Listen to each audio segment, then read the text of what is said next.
I call to order the October 28th meeting of the Los Alamitos Planning Commission. Roll call. Chair Riley, Here. Vice Chair Quilty. Here. Commissioner Andrade, Here. or Andrade, how do you pronounce it? Andrade? Okay, I'm sorry. Commissioner DeBolt, Here.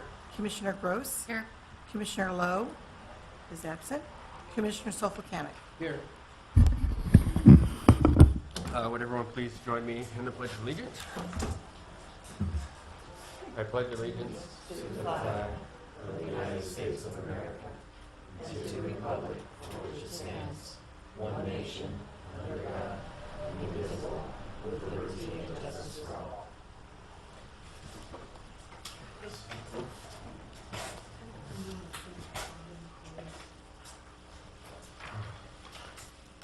We now move on to oral communications. If there's anyone in attendance tonight that would like to come forward and speak on any item that's not on the agenda, now would be the time to do so. All right, seeing no one come forward, I will move on to approval of the minutes. Make a motion to approve the minutes. I'll second. I have a motion and a second. All in favor? Aye. Aye. Opposed? None. Motion carried. There are no items on the consent calendar, so we'll move on to item 7A, Community Development Block Grant. Thank you, Chair Riley and Commissioners. This one is the annual opportunity for the public to tell us what they would like us to spend money on for the CDBG grants. And we have a couple of ideas that were in the staff report. Those are, if no one else speaks today, those will probably be going to the City Council for their choosing. And that, I would just suggest that we open it to the public to see if anyone would like to make any suggestions for that, for those funds, and then we'll move on from there. Okay, before that, do we have any questions or comments for staff? On the, on page 3 under discussion, second paragraph, it says it's not a, last sentence, it's not an ADA or project for seniors, the CDBG activities should serve residents within the city's usual 7 target areas. Right. And the first one is Apartment Row from Bloomfield to Lexington. What about Bloomfield to LaSalle Boulevard? Is there a reason that we're not covering all of that area? With the commercial and the office buildings in those areas, it doesn't register as a low-income census tract. Those areas doesn't. So the low-income census tract that is in that area doesn't make it all the way to LaSalle Boulevard. So you'll even see that we've been unable to pave some of those alleys in that area with CDBG money. You have to go block by block when you test it, and the county will kick it out if it doesn't meet the requirements of that block. Low income is what income? I mean, what income? Below median in. No, what income? They're not including residents. They include Chase Bank and in that sense, because they're located in a census tract. Census tract that is on the county's list to be low to moderate income based on the 2010 census. Yeah. The most recent. Do we ever census. look at questioning that as far as providing detailed information? Is this through the county? Is this through the county? Yeah, we question it all the time, and we send them the census tracts and the block numbers, and Tom runs it, and then they either deny it or approve it. We've stopped testing them because they keep denying it. But we don't bother applying for those monies for that area. That's something we should go to our supervisor with I don't know. and press the supervisor for a realistic assessment of what is. I mean, if the census tract is skewed and it's denying, because there's the income, there's no income difference as far as the residents are concerned. Mm-hmm. You know, within the east half versus the west half of Bloomfield. They're mixing commercial and residential, is that what they're doing? Well, No, evidently, it's what they're mixing the total. So they look at their census tract, those are the people who completed the census and responded to the census, and those are the numbers. It's off of a website called American Fact Finder, and we try to push the limits all the time. But it's strictly residential that they're, that they're checking the numbers on? Yeah, businesses don't report their household income. It's the median A resident income, does. and part of that census tract, I don't have the tracts map with me right now, but some of that is probably part of Rossmore, and Rossmore, they tend to But not those aren't make in it Los as a... Alamitos. Well, census tracts are different than city boundaries. Like the whole, even though no one lives on the base, it's a low-income census tract. And I was wondering when I saw that on here. Yeah.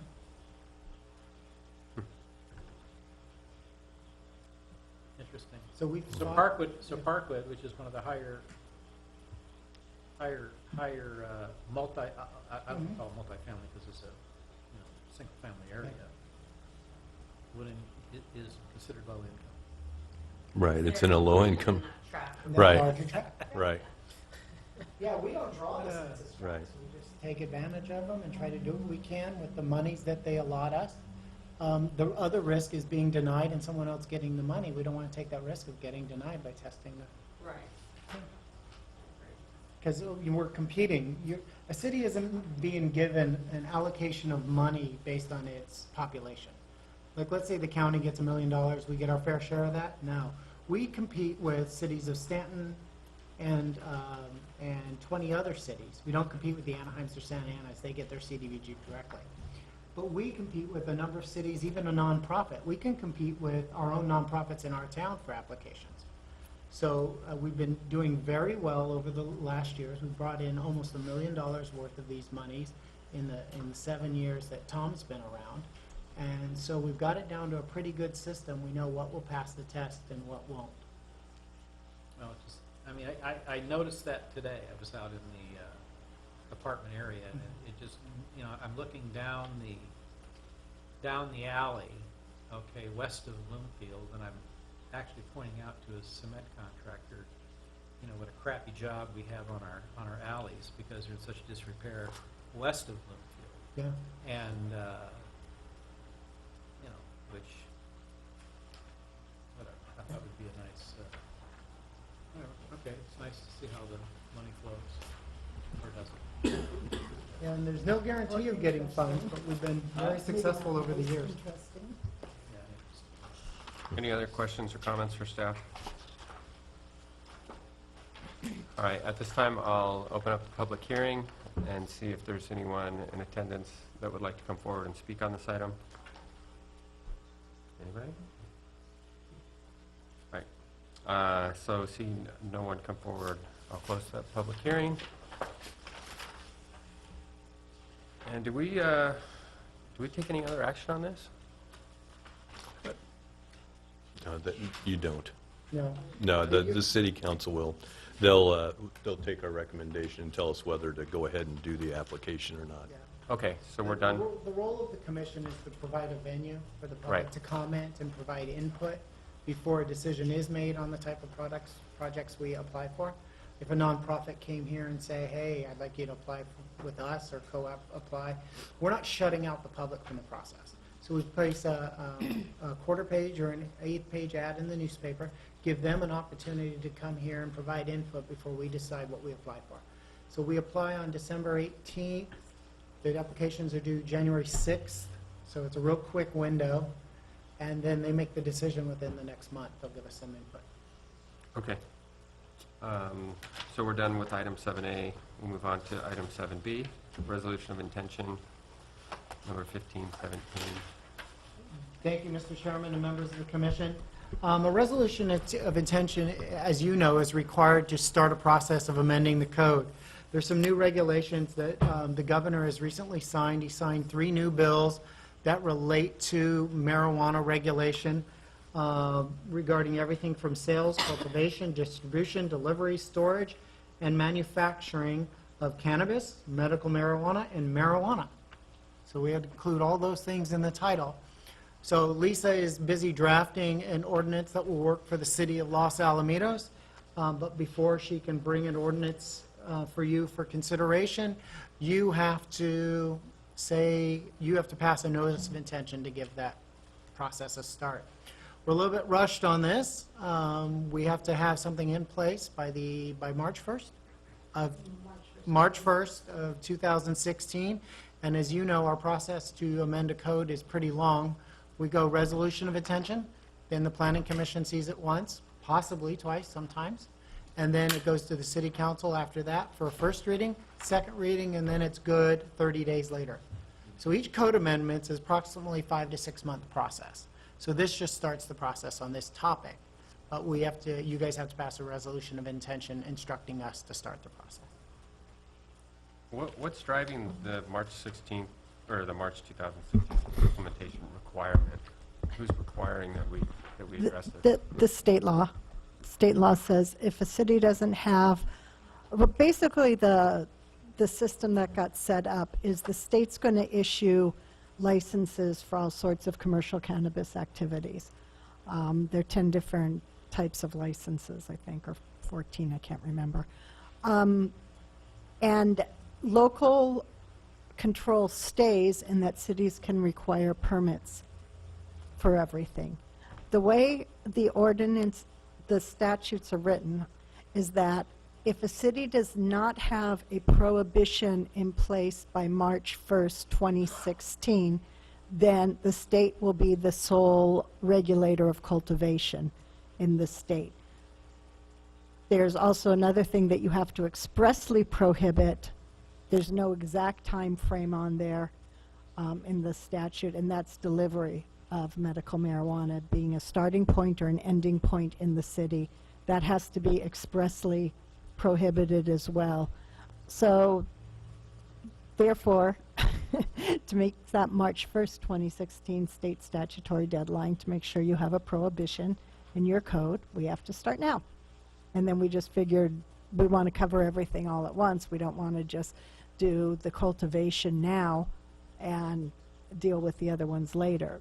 Adopt a code amendment that deals with everything. And it will also cover personal marijuana cultivation by qualified patients and primary caregivers and exclude that as well, because the state law does not cover the non-commercial activities which the Compassionate Use Act authorized. What's the federal law say about medical marijuana? The federal law still prohibits it, but there has been an guidelines issued by the feds, from what I understand, that basically say if you're complying with the state law, then they're no longer going to enforce it. They're not going to come after in the states where it's legal if they're within certain parameters. It's not going to be their high priority areas. Is that a recent change in the federal position? I think it's in the last couple of years. Any other questions? Staff?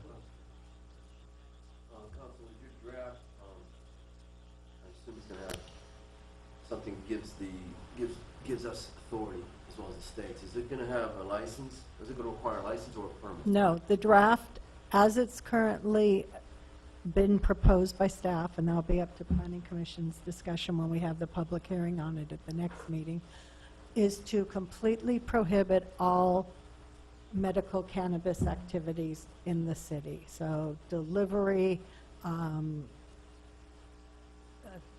distribution, cultivation, medical marijuana dispensaries, everything. Again, that's the intent, and then also adding in the cultivation that would otherwise be covered under the Compassionate Use Act. Just a total prohibition in the city. That's the staff direction of what to bring to the Planning Commission for discussion. How does it currently stand right now? What's legal, what's not legal, what can be done? Right now, the city's ordinance is what's called the permissive zoning ordinance. And that means basically if it's not listed, it's prohibited. There was a case where they said, okay, permissive zoning is good enough and it's supposed to be a ban, but the recommendation of the league was, they went through a whole evidentiary trial to figure out what they really meant, what the city really does. Is it really meant to be a complete prohibition? So, and Steve was on the webinar as well. The recommendation of the League of California Cities is, yeah, you may want to rely on permissive zoning, saying, well, it's not specifically listed, so therefore it's prohibited. But why wind up in an evidentiary trial when you can simply amend your zoning ordinance to clearly state it's prohibited? Plus the fact, with the delivery, you do have to specifically state it's prohibited. Why one says permissively or explicitly and the other says explicitly, I have no idea. But as long as we have to go in and amend to specifically exclude deliveries, then we figured, and Steve and I talked about it, no, we don't want to rely on the permissive zoning and have somebody say, well, you know, cultivation, do you grow agricultural products in your backyard? Because medical marijuana is listed as an agricultural product. So, you know, if you can grow tomatoes, why can't I grow marijuana? We just don't want any questions on it. So it seems like due to permissive zoning that nowhere in California would it be legal to have medical marijuana, except if they specifically said it was legal. So any city that has medical marijuana facilities, the cities have permitted that in some sort of zone right now. Yes. And For the some most part, cities unless have, someone just didn't do anything. and some cities have permitted cultivation, and some cities do obviously allow dispensaries, because, Okay. you know, Los Angeles was one of them, and there were lots of articles, and they kicked out the unpermitted ones, and there were a number that had been licensed, and some cities have ordinances that allow personal cultivation under the Compassionate Use Act. Have we got any feedback from the medical center, what their thoughts are on that? No, Since- we think once this goes to a public hearing, it's publicly noticed in the newspaper, we will get more input. What is, when you say delivery, what is delivery? What does that mean? Home delivery? No, is that, The delivery, distribution, yeah, in fact, that could be like a dispensary coming and delivering the product to a qualified patient or a primary caregiver From Long Beach or something and coming into the city. Or it could be delivery to a dispensary, if dispensaries were allowed. I don't have the acts with me tonight where all the definitions are. I'll certainly have them. There's definitions here in the, In some of them, yeah, but that's not all of it. There's 42 pages of the act, since they're in 3 different acts. will it have anything to do with use? No, I think the use still becomes a non-enforceable crime against qualified persons and then possession by primary caregivers, the way I understand it. That we can't override those provisions of the Compassionate Use Act and the regulations that came after that. So as far as delivery goes, you're basically making potentially a patient who, I mean, there are studies and facts that show that there are benefits to people, certain people, that it does actually help them. And that's why it will be at a public hearing where this wasn't noticed, this discussion, the resolution of intent to start it. What this does is give us, adopting the resolution of intent, the ability then to start the ordinance, notice it, so we do get the public input, you know. Yeah, I mean, I'm always saying, you have somebody who's using it no matter what. The fact that you put in that it can't be delivered doesn't mean that they're still not going to use it. It makes it more of a huge inconvenience for them, especially if they're unable to drive, or, you know, now they've got to send somebody to a neighboring city or wherever they go to, you know, basically get their, quote, prescription. And that'll be for the Planning Commission's discussion Right. at the next meeting. And there may be letters drafted, that would end up in your packet, there may be comments made at the public hearing. We'll take all of that into consideration as you analyze the rules that we've suggested and talk amongst yourselves and deliberate and make recommendations to the city council. It's certainly interesting, you know, I think decisions that might have been made on this 5 years ago may have actually, I mean, there's a different light that's kind of been placed onto it over the last 5 years and the benefits, so you tend to look at how the decisions could have even changed, or the information coming to us, even from the public, may have changed over the last several years, and just seeing what that's done. Well, you have states that have legalized it, not they? In many ways. Absolutely. I mean, there's, taking it, Colorado, Oregon, Washington. Colorado, and Washington, I believe, yeah. Is it Washington State or Washington DC? State, and well, in California, I mean, Not that it's In the Bay Area, But California California. has, though, as well, right? Adopted it to a certain degree. cities Medical, yeah. and dispensary. Yeah, you're saying those states have just basically made it legal, not even non-medical, basically, what you're saying. Yeah. Yeah. It's probably a nice little tax base that comes with one of those dispensaries in your city. Could be one of your top producers. When you do some investigation on this I already know what the majority of the physicians do say. We only have a couple oncologists in our town that I don't know if they also practice in neighboring towns, including UCI. I know they do write it. Can we kind of verify how the law is? I know how the DEA for them is on writing it, but I don't understand how this may change, if this will change what they do at all. So I understand what the DEA is for medical marijuana. I don't understand if this will change any of that for the couple of oncologists that we have in this town, that I don't know if they practice in neighboring towns as well, like UCI, because the group out there writes it for a certain dispensary for their terminal patients. Well, I don't see how it would change, because right now they're not writing for any dispensaries out of Los Alamitos anyway. I wouldn't say that. There's the oncologist who does write on Yeah, his but terminal patients. Right, but he's not dispensing, I'm sure. No, he's not. He writes it though. That's And what I'm under saying. Senate Bill 643, I want to make sure that that is looked at. That they can Still write what they're doing. yeah, I don't But I think don't it think they- impacts that, and we yeah. can, but we can, Double check. I don't know. Is that the only thing I didn't notice in here?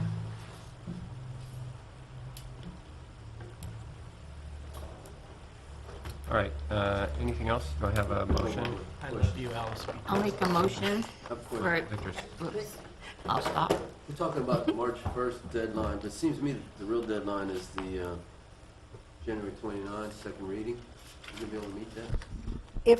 Yes, if the planning commission has its November meeting and makes a recommendation on a ordinance in November, it will go to the city council for first reading in December, second reading in January. If necessary, the city council could schedule a special meeting if it didn't have enough time to get done.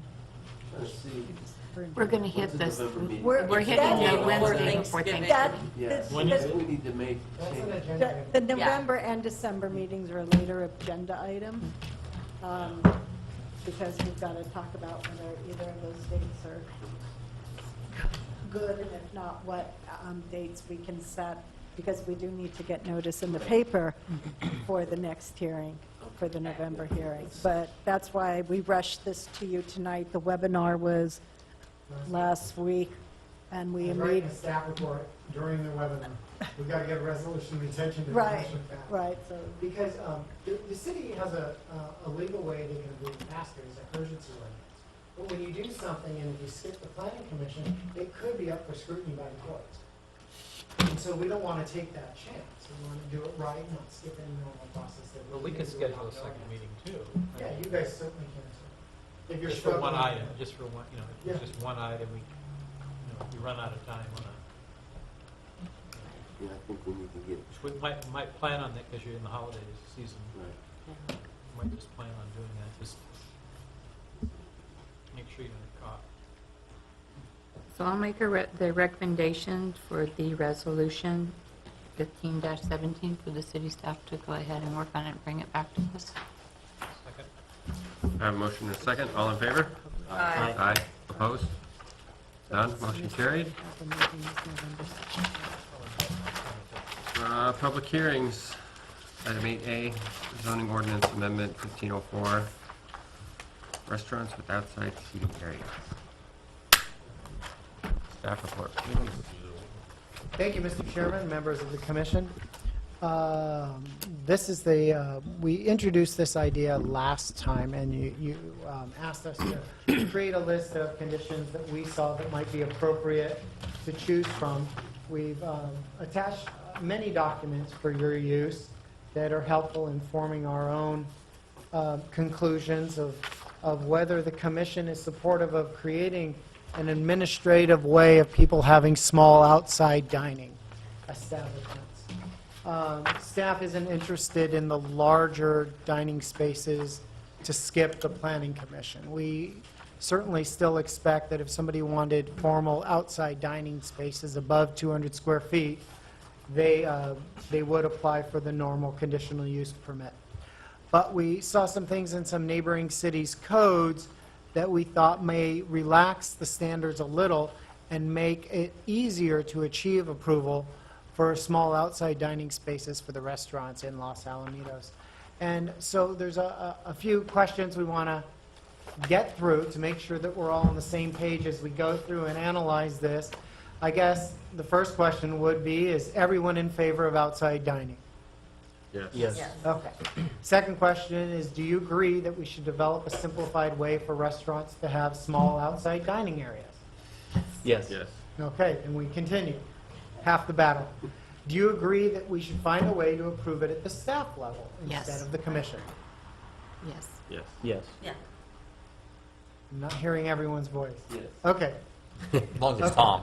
If so, is 200 square feet a good tipping point between the difference between staff review and planning commission review?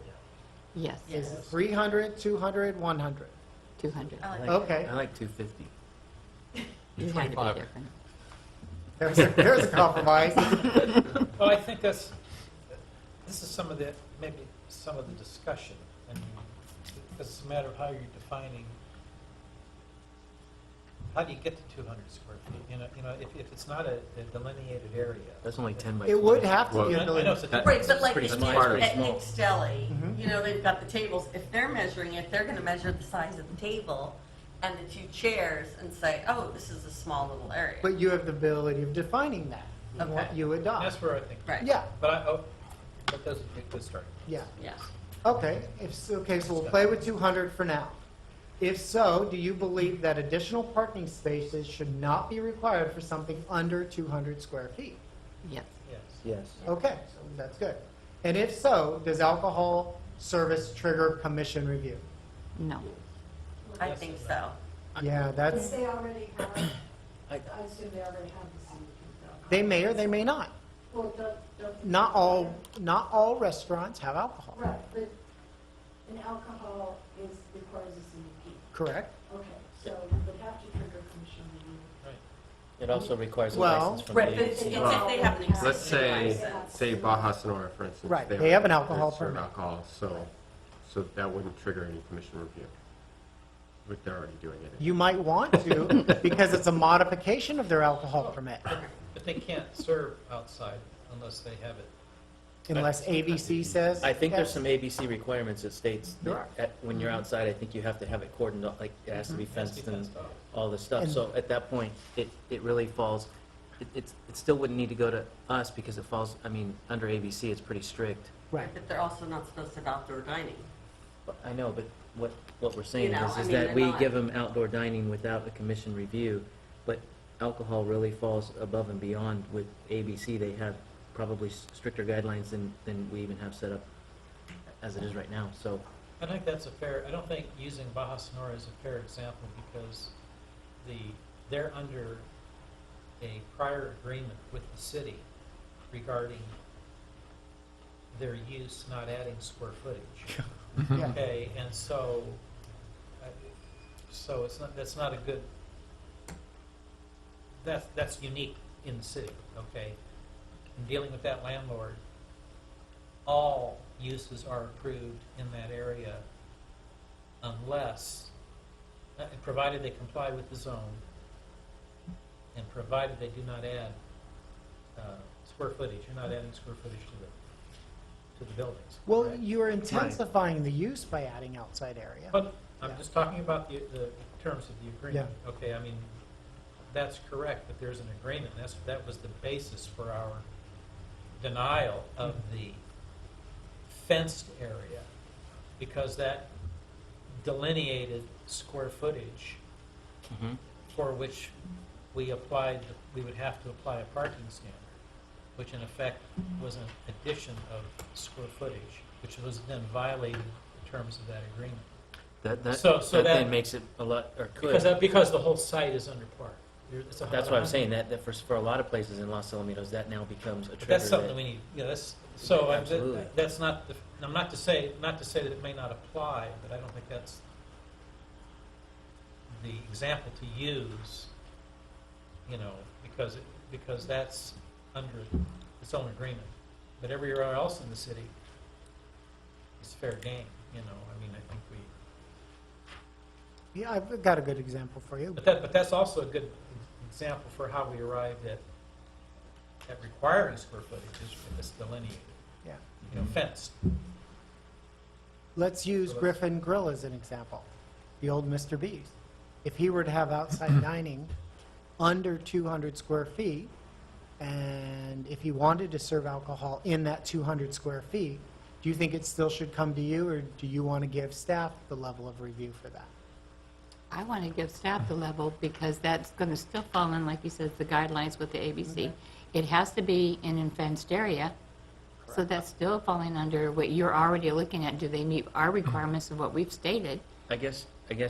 Do you all agree In with that? defense of you, They've I'd always like to had see outdoor what, smoking there. I guess I'd like to verify what ABC's rules are for They outside. require it to be fenced. It has to be fenced. They right? are, but if you guys want that done, you could also put the same standards in here regarding fenced-in area, regarding no alcohol crossing that line. You can also have your own regulations that duplicate ABC. But is it necessary?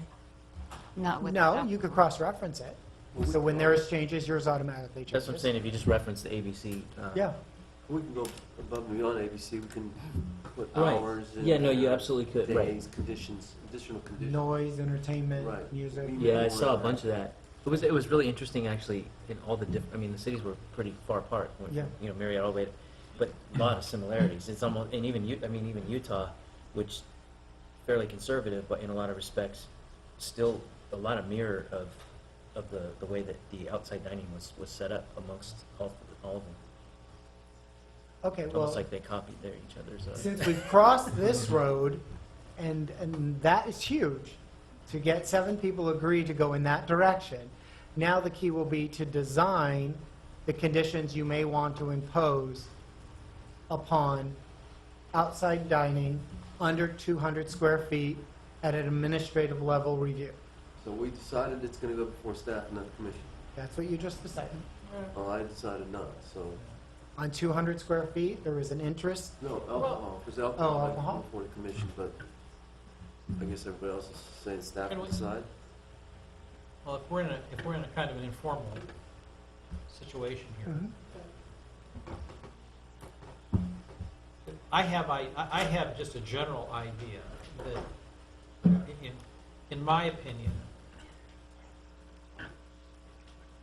I look at how the various sites are set up. You have restaurant uses that are in a shopping center, like Nick's, like Mr. B's, like going farther down where Teledeli is, the strip center along there. You have several eating areas in there. And should they have outdoor dining or not? I'm fine. Does it have to be regulated? I'm not so sure. Okay, it just seems to me that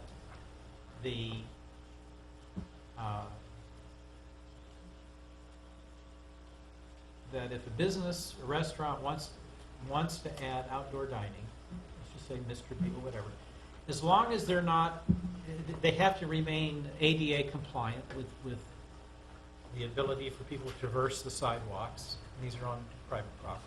Do we really need to enforce that? I don't know. There are enough ADA attorneys that are out there, suing every business in town if they're not. Okay, and do we need to really worry about parking? I don't think it's that. I don't think we need to. Well, I mean, in a sense, because if they're going to impose upon their neighbors, then this becomes an issue between their other fellow businesses there and their landlord. And you're going to have, people leaving. They'll have empty places, and they'd be foolish to, hurt themselves, to do that. So let me comment on that, because my understanding is that outside dining is already addressed in our city code, and they need a CUP for it, correct? Today, yes. So what we're doing now, Art, is taking something that is already regulated and giving them an avenue to do this without having to go through the CUP process. For a smaller Right. outdoor dining. Right. Well, I'm fine with that, but I'm thinking, why don't we just take it all the way down to why even, we make the requirement that they meet within the four walls of their business, they have to comply with our parking codes. And then if they're gonna add a seat or two outside or whatever, let them do it. Well, but that's what we're trying to accommodate here. Without, okay, I mean, He- but I don't know what other conditions we would necessarily want Yeah, to impose. Art's Well, making a point that's what I this is mean, all about, is to yeah, have that all right. discussion. Mark's, he's just making the point, how deep do we want to go with rules and regulations and Right. putting them in this tiny little box Right. when we're only talking about a 10 by 20 square foot plate piece anyway? Sure. It's pretty small. I mean, it's like different if you have, obviously, outdoor dining where you've got a significant space that's taking up, a large piece of area that, you now start putting up these tacky umbrellas with signage all over them, and it starts looking, not the way that the city wants an area to look. Talking a pretty small area. Yeah, I where you might understand. get I one, understand. you might get I one just or wanna make two sure. tables in I there. mean, but that's what this discussion Yeah, is about. absolutely, Is yeah. what do we want to allow it or not allow it? Okay, we want to allow it. Under what conditions do we want to allow it? That's the discussion. Well, I think we're we all having. agreed we want to allow it. Right. We're So there. now it's the under what Yeah. conditions, and I think Art's saying, let them figure it out, and then I'm sure other people here might have other thoughts on that. Hey, let's put a fence around it, let's, I mean, are we getting a lot of, I say not to use Nick's, but I'll go ahead and use it, because that's the only one I can think of that has a lot of traffic. Okay, are we getting, the whole place is underparked to begin with. The only thing it's gonna do is hurt there, but like I ran into you there at lunch Yeah, one day yeah, and I yeah. said, I will never come back here again. Yeah, Because I drove around for 20 Right. minutes trying to find a parking Right. spot. I finally double parked to pick up the food I'd ordered. Right, and So- I do that occasionally too. I don't go there because there's not enough parking, and I go down terrible. and around somewhere else. But part of this process here is to actually help simplify for the people that do have such a small area not to have to go through the whole CUP process, right? Yeah, right. I mean, that's kind of, we're trying to make it And I like that. a little, I like that. a little it's easier to for give them them. an avenue, because right now, Nick's would be in violation of city code. Correct. So we give them a vehicle here to allow Right. them to Right. get So I think- in the code without having to go to the I think in a expense of roundabout going to way, we have CUP. the opportunity to help make it more business friendly. Exactly. Sure. And I think what, to Art's I'm just point, running is he's trying to say, let's not make it business friendly and then strap it down so it's not business friendly anymore. We just have to take a look at how far we want to go with this, that's all. Can I ask something real quick? We're talking two concepts. We're allowing the city, this is the way I understand it, our staff here to kind of oversee it to make sure it falls within what we're recommending. But we can have it like Nick's, where he doesn't have to have it fenced as long as he doesn't have alcohol out there. That's what we're saying. And then the other one, if somebody wants alcohol out there, like Baja Sonora, then they have to have it enclosed. And we're allowing the staff here to go out and make sure that they're compliant with our recommendations With for the them rules to. that you established. Well, That's the that's two where I different think, things. that's where I think we have to step in a little bit, because if you say you just need fencing, I mean, under the CUP, I believe we have rules about how the fencing has to be, height, space, when that we whether it's deliver- bolted to the ground or not, all of that stuff, right? When we deliver a CUP to you, the staff report has recommendations based on our analysis of the site. We will look at the site and we'll place conditions in there. If they haven't placed it on their site plan, we will place it on conditions for you to review and to consider. So if somebody gives us a site plan with no walls, we'll say 3.5 inch, 36-inch fence, da-da-da-da-da, with a gate separated. We will do it for them if they don't already design it that way. With a simplified process, what they do is they give us a little sketch of their outside area. Right. Mark it not to exceed 10 by 20. Make sure the property owner signs it, then we know the property owner's on board with it. and then we approve it and hand them the list of all the rules and regulations. Here, don't violate these. See you next week. Does anybody go out and check on that after?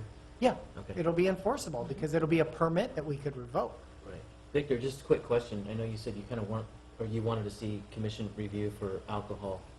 Just, I'm just asking out of curiosity, with having the ABC, or referencing the ABC law in that simplified review, why is it that you feel that we would need to see it?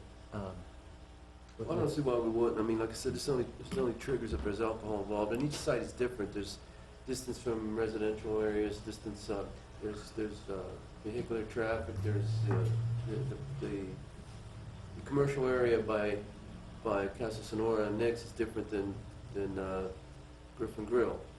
So I'd just like to see that come, if there's alcohol involved, to come before the commission for our review, and see if we want to place any additional requirements, restrictions, such as hours of operation. things of that nature. Does the, and the ABC probably does not actually get into hours of operation, right? Yeah, serving For alcohol. well, for Yeah, serving that- until 2, yes, right, yeah. but that's until 2, but I noticed like a lot of the ones that you gave us for the other cities, they were very specific about 11, 12 o'clock at night. I mean, we could certainly put that in this one so that it still goes over the counter, if you will.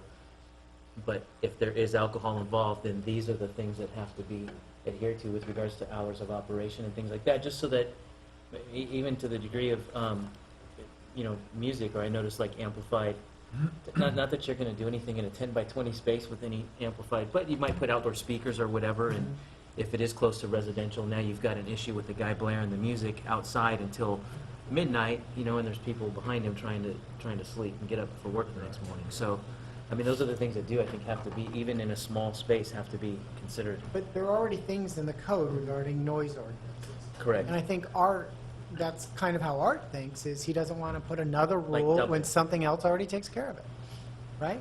No, I mean, I think I agree with that. I don't think everything needs to be regulated.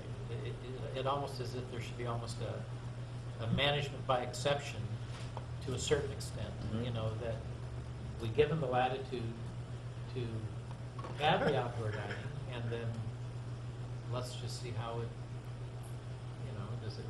does it become abused, or is this a problem that should be worked out with the landlord then? I mean, what do we need to get involved? That type of thing. And Steve, you mentioned a permit. Do they need a second permit for the outdoor dining? Or their permit, because you said something about revoking their permit, Well, it's just their. what it would be is an administrative permit. Instead of a CUP, it'd be administrative permit of some Okay. kind, or a minor CUP. We'll call it something And else. what's the cost Okay. typically of something like that? $1,000. But that could be in your recommendation, is that council come up with a fee more in line with this type of review. Because council establishes fees, but that could be in your recommendation. I forgot, did we also recommend that if they had alcohol outside, that they had to eat, that they had to purchase food from the place? We usually put that in the CUP recommendation when they get the first alcohol permit, that it has to be a full-fledged restaurant. You Mhm. can't turn into all of a sudden a bar overnight and have no kitchen. Yeah, we usually cover that already. 'Cause that's the risk in certain neighborhoods, you'll see them morph overnight and never have a kitchen again. I guess Well, my feeling is if a restaurant comes into, like, we haven't seen Griffin Grill, okay? Right. They fit the zone, they're there. They have to comply with the parking requirement that we have, and they must, based on their seating on the inside. And it just seems to me that beyond that, they want to have a table or two outside. It's going to be in front of their space because their neighbors aren't going to let them go beyond that. Encroach. And it will be up to them to have something with the landlord, an agreement or something with the landlord, okay, to go out there. And beyond that, why would they need a permit? Let them do it. Just, Well, that's what's happening right now. it's what's happening, But technically, those people are are violating, well, Well, the if we, only unless we change. reason it's a problem is because they're violating the code, right? So that's, you gotta give them something Right. that We says, eliminate- hey, you're not we violating. we the code. eliminate the code. Specifically, I mean, we told Baja Sonora, no outdoor dining, and, day one, you drive by, and there's tables outside. No, I don't think we Yes. told Well, them that. they're We told them- violating- we No told them they outdoor couldn't. dining. We- No, we, No, No. we didn't approve their Their- outdoor patio for outdoor dining, and they went and did the same thing Nick's does, and they just put tables out there anyways, so they're in violation of the code, Because they don't have a right? CUP. They're violating the code. well, they're in violation of the Right. code. They both are. Right. Yes. Right. So we're trying to. My understanding we're of trying what to we make did it. in that case, it was the fact that they were fencing off the spaces because they had to, and that fencing created, we took that was this position that staff had presented, that this was tantamount to an increase in square footage, leasable square footage, and that was a violation of the agreement that we have with, the city has with Afshani. Okay? What agreement Okay. are you referencing with them? The Parking- one that was parking in agreement. our- Well, he has enough parking for the uses he has there. Right. When a use is intensified, he would have to add parking. Oh, right. He didn't have the ability of adding parking, nor did he want to do a parking study for your benefit. Right, He just wanted approval of the outside dining. yes. So he couldn't prove that he could meet the parking requirement for the new outside dining area. under the terms of that agreement. I don't think we really got into outdoor dining. I mean, I thought we Like said Nick's, no like outdoor Nick. dining, Well, is what I thought yeah, the well, end result was. You did, you You did. denied, Yeah. you denied his request. Yes, So, yeah, okay. And so. as But I we- agree, as far as overall, I think we should eliminate the CUP provision. If somebody like Nick, or like Griffin Grill, or like every other little restaurant, we see two tables, sitting outside, I think we should eliminate that CUP requirement, and then the only question is, do we really need to add a layer of regulation, albeit a lesser one? It's still gonna trigger a $1,000 fee and a review by the city, or just let them just go ahead and continue to operate the way they're operating. Why is there a need to, quote, regulate? And I'm trying to take, but I'm kind of agreeing with Victor. My secondary thought on that was, if there's gonna be AV alcohol and you are gonna be fencing it off, then that's a different set of circumstances, because now you're taking away the space, and you could be impacting the, walkways, and, Yeah, but if you put in but if we rules, can handle it, Yeah. okay, then that's. That's what all this you is. put obvious rules about. for us to enforce. So the fence is Right. permanent, non-permanent. With each location. Well, we just Yeah. lay it out at that, Right, but but they're every not required, requirement has to they're not be even this required. way. Just lay it out that that's the way it should be. It only triggers alcohol, It's, You can, the other option is trusting that staff layer. knows how to enforce the rules that you give them. The idea of a permit, though, is it's easier to enforce something, pull something back, even if you're just giving them an administrative permit over the counter.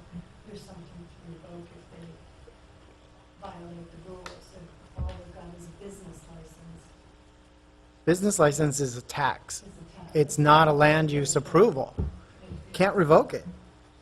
But, I mean, I think we So need what- it just to keep these small places from not violating the code Yes. at the moment, because they're not gonna get a CUP at the moment for it, so, or they may be forced to if we don't do something. But, I mean, we've gotta do, I think, something here to help out those small. It's, now we've Right. gotta figure out what the parameters are gonna be Mhm. for it. So, You started to make a statement regarding why do we even do this or need this? What were you going to say? Or do you remember? About the permit. Okay. No, the permit's necessary for a number of reasons. It's to make it clear to their staff and to their employees what they've been approved for, so their management can enforce it. It's one thing to put it in a code and never it to be seen again. It's another to have an actual permit recorded against the property, so the next buyer of the property understands, or the next leaseholder understands what entitlements are running with the land. it may seem burdensome for the public or burdensome for the planning commission, but these kind of regulations are necessary and used, and very, as you can see, most cities like to have these rules in stone so they can be followed, and we now have a clear line of delineation. So you envision this permit being recorded on the property? Yeah, possibly, if the commission decides so, yeah. It's up to the commission. We've provided many rules and regulations for you to choose from and design something that's easy for a restaurant to use, easily to enforce, and easy to understand. Is this an annual permit? We haven't discussed that yet. Lisa, one thing that caught my eye on the first page was Newport Beach was a one-year pilot program. Is that I mean, that might be something to consider, because then We can certainly do you a have an pilot out. program. If it, I mean, I don't see it And- getting and out of of course, control. Well, yeah, if- what's the if you don't concern? follow a pilot program, you can come back and Yeah, amend your no. code anyway. Yeah. We don't have these, I mean, we have a couple places where this is happening right now. I don't feel concerned that it's gonna just like explode. Widespread? No, I don't either. You know, well, and in fact, we kind of want to encourage it, right? That's one of the points here is to create, A you know, downtown. yeah, to create a better environment, more walkable, more, you know.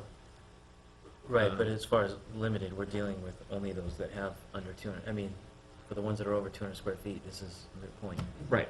Right. So then it becomes limited as far as how many in the city would have just a small area to do it. Those are the ones that's why Well, I it's gonna be very Most of the widespread, because we restaurants don't are have that. small and they don't have, I mean, that's their frontage anyhow, so. Well, there's some grass out here down in front of Shenandoah Arbor. They could put tables right out in front. So there is room. There are places. You have to keep in mind, just because we don't necessarily think about it right now, there are possibilities.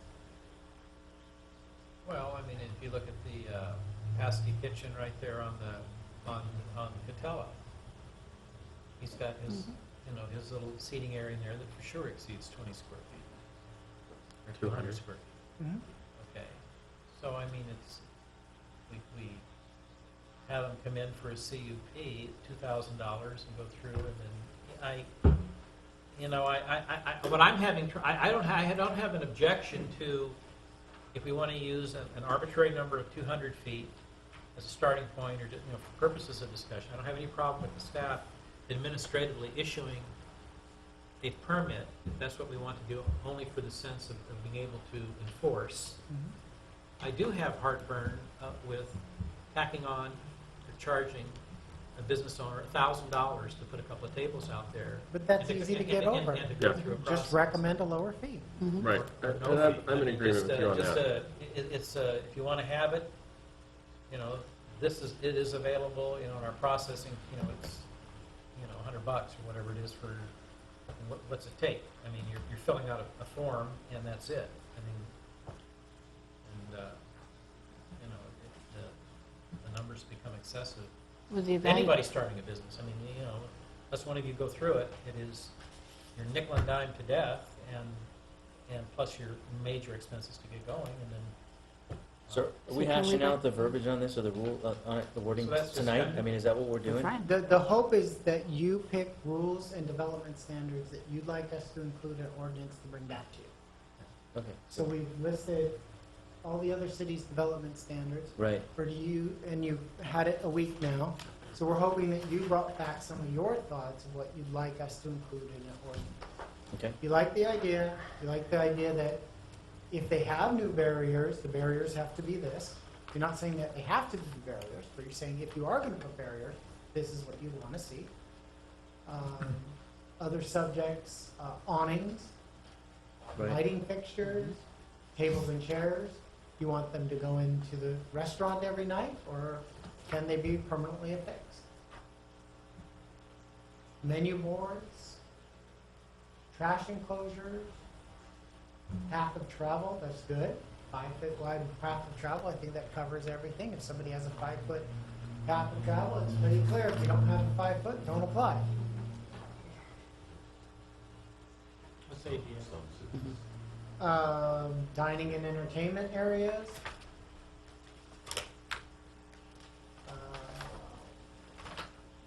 Newport Beach has placed limited 25% of the interior, so your outdoor dining area can never be more than 1/4 the size of your interior.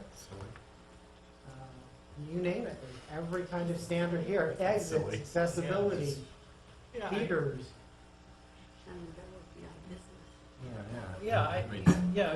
That's, Yeah. So we put things that you can use as a shopping list. We're not recommending anything yet. We're asking you right. to pick and choose and give us some development standards you think are necessary to enforce it in your community. You're not Santa Monica. You're not Second Street.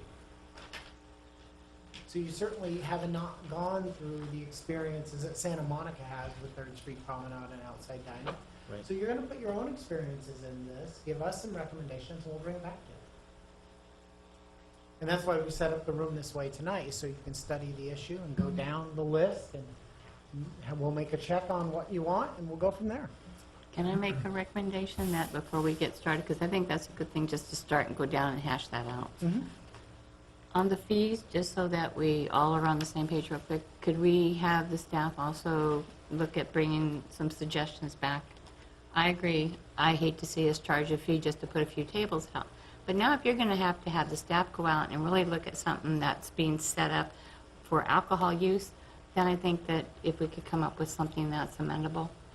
Two different fees, Yes, one yeah. with alcohol, One without alcohol. And could you guys look around? By law, your fee can never exceed the cost to the city of providing. It's our special event permit. Okay. We have a special event permit where we do that exact same thing. We go Okay. out and look at someone's property, look at their site plan, and we charge $75. Okay.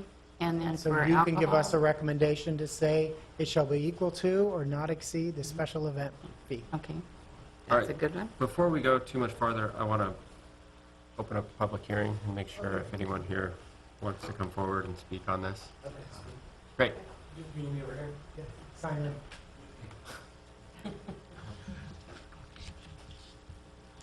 My name's Kevin Hayes with Lincoln Property Company, and I actually did not come to speak about this tonight, but it's of great interest to me. We own 5.9 million square feet of office and retail product here in Orange County, most of which I was responsible for acquiring and operating, and so I see this in a lot of different cities. We're actually about to break ground in Tustin on the former Marine Corps Air Station on a relatively large ground-up development with quite a bit of retail. There's a 18,000-foot food hall mimicking the Anaheim Packing House in some ways. In addition to that, we have another 45,000 feet in our first phase, roughly a 1 million square foot build. And then in addition to that, we hope to be your largest and most sophisticated retail developer on the property next door per the general plan update. So there's a lot of issues you guys have to tackle, and so I'll just give you some perspective from the developer side as well as the retail leasing side and the users we see. I think I'll start with the square footage, and Mary Ann, you can talk about this as an interior architect. Really carefully consider the square footage. It's about how the tenants are going to use it. If you define it as the interior of that patio space, and you have a 5-foot walkway between two sets of tables, those tables are typically 4 feet at a minimum. So you're talking about 260 square feet to have 2 rows of tables. To have it at 200 feet, you're limiting it to a single row of tables on that 20-foot section. So it's a small bistro dining. In none of the cities we work in would liquor not be a CUP item if they do not already have a liquor license. If they do have a liquor license, they are heavily regulated by ABC. Spaces need to be enclosed with emergency exits only. And they're more harshly regulated than you, and they have a lot more to lose from ABC going away and taking their permit than any punishment you'll enforce. So if somebody's has a restaurant and an existing liquor license, there's no reason they would install a patio unless patrons were able to go eat outside. We live in one of 5 Mediterranean climates on the planet, everybody wants to eat outside, and they're not going to go out there if they can't have their glass of wine with their dinner. So I would say if you required planning commission approval just to extend an existing liquor license out to a patio, it effectively neuters the entire process anyway. But obviously, if it's a new liquor license, I would expect them to come through. As it relates to parking, I'll talk against myself here for a moment because we experience this quite a bit, and we are often faced with going through shared parking studies to find ways to deal with underparked centers. The most common way that we see this dealt with is that outside non-exclusive seating does not require parking. So if you have outdoor amenity space or space between buildings, it does not count in your GBA and does not get picked up for parking. But anytime you have a patio space, it does generate trips. It does require parking. I would argue even more so for exterior eating, but it does not often tie to the same parking requirement as interior space. So most of the cities have a different parking count ratio required for outdoor patios that are exclusive use only. And that's something we'd be really focused on. The fee that you charge relative to going through for the permit is irrelevant. It really means absolutely nothing to the landlord or the tenant to get it, or at least any sophisticated tenant. What will terrify them and what will scare away businesses from coming hopefully to the adjacent site as we develop a new retail center, if we're so lucky to get there, and Steve and I have been working hard on that, is the difficulty in obtaining those permits and the ability to operate their business. But every restaurant that we would focus on bringing to our site, if we were to build a retail center here in Los Alamitos, will want an outdoor patio. So if I had a recommendation, it would be look at the usage of that patio, not just an irrelevant square footage, but take your 4-foot tables, 2 of them, you have your 5-foot patio, 13 feet, by your 20 feet, you're at 260 square feet. So I'd consider setting up that number to be based on what type of usage and what type of density you expect to go outside. I do think we should be held to our parking requirements for exclusive use patios. The centers that don't have it, that have a lot of outdoor patios, have a lot of traffic and parking issues. And if you really want to work your way through it, you go through your shared parking analysis, and we have to balance our AM and our PM trips to a site. So without repeating myself, I do think that in most places that we deal with, including Newport Beach, Irvine, Tustin, Anaheim, we're doing this in Ontario currently,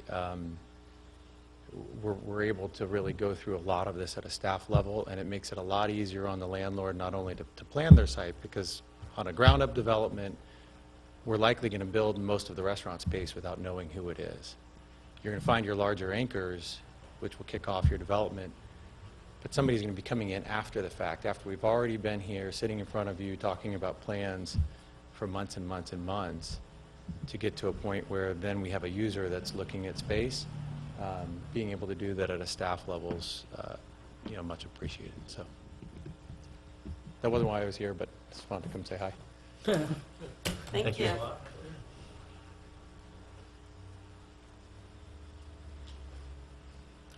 Anyone else like to come forward and speak on this item? All right, see no one else come forward, I will close the public hearing, bring it back to the commission. Discussion, comments, thoughts? Let's go through and try to come up with a consensus, what we Yeah, I want. think we need to start hammering this out. Actually, item by item, and just see what Mhm. fits and what doesn't. Just, let's get something done. I mean, the purpose of this is to make the smaller spaces, to make it easier for them. So I think we just need to keep that in mind when we're looking at this stuff. Try to make it as simple. He brings up a valid point. I think I did mention 250 square feet, I was close. But, I mean, in all actuality, that is something that, it's a small, I'm it's a, good with that. it's a very small space. I mean, Bump it up, but yeah, I mean, I don't know if the 300 needs to be the benchmark for that, to make sure that the space, now, one of the things he was talking about was a certain amount of space in between the tables. And that's currently, is that currently under the current CUP, that when they set up an outside? Not really, because usually the tables are not fixed. For these, there was the exception. They Right. did the fixed seating where you can't move it, Right, and so it had to meet certain building code regulations. Mhm. Usually, the chairs get folded up and thrown in the restaurant every night. The outside area of Hofsite in the back is pretty permanent, although they are movable. The area at Thai Illusion is pretty permanent. If you've been to Thai Illusion behind Hofsite, that's pretty permanent. What other outside dining permit? is that an ADA requirement to have a certain amount of space between the tables? Yeah. So it's, again, really, I guess, nothing that we would necessarily have to place in our regulation, because it's already regulated, right? I mean, There are enough regulations to go around for business, yes. that's why I said, I don't want to double up on the, like, I don't necessarily want to put regulations in this that are already being regulated by somebody else. If we don't, I don't think we need to go When there. when you do, I mean, one of the things that you'll say is it shall meet ADA regulations, and you're done. Right, Yeah. It shall meet building code, and you're done. yeah, I mean, that's kind of That's what all we you, need. is the cross-reference. The Go. building code changes, you don't need to change your code. I mean, those are pretty easy things. The lighting shall not violate any of the city's municipal lighting codes.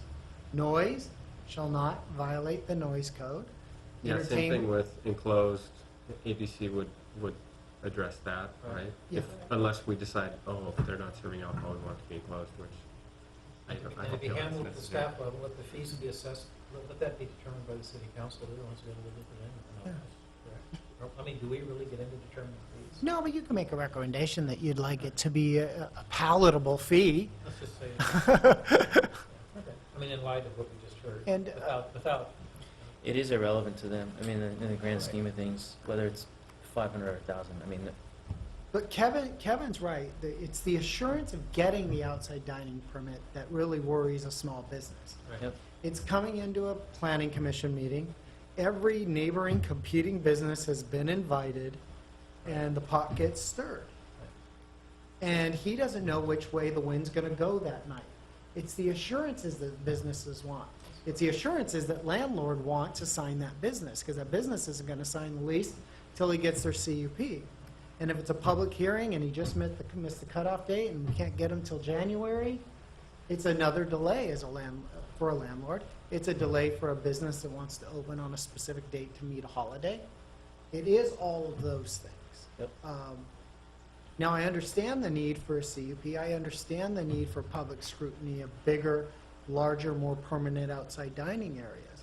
But for a small administrative process, I think we get the hint of what the commission likes and doesn't like. And if you establish the regulations, we enforce them.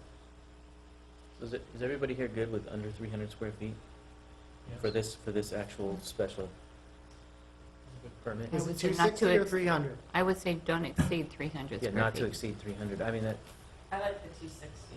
Victor? you're talking 40 square feet. It's just 300's around, not to exceed, meaning it's got to be under three, if it's 300 square feet or Yeah, more. but 300, I mean, when you do the math with the tables, 300's not gonna get them anything, because with the, Exactly, but then, so then. And they may make not it so have that enough it room out looks- front anyways. well, most of ours don't have room for 2 rows of tables. Right. One row. Most don't.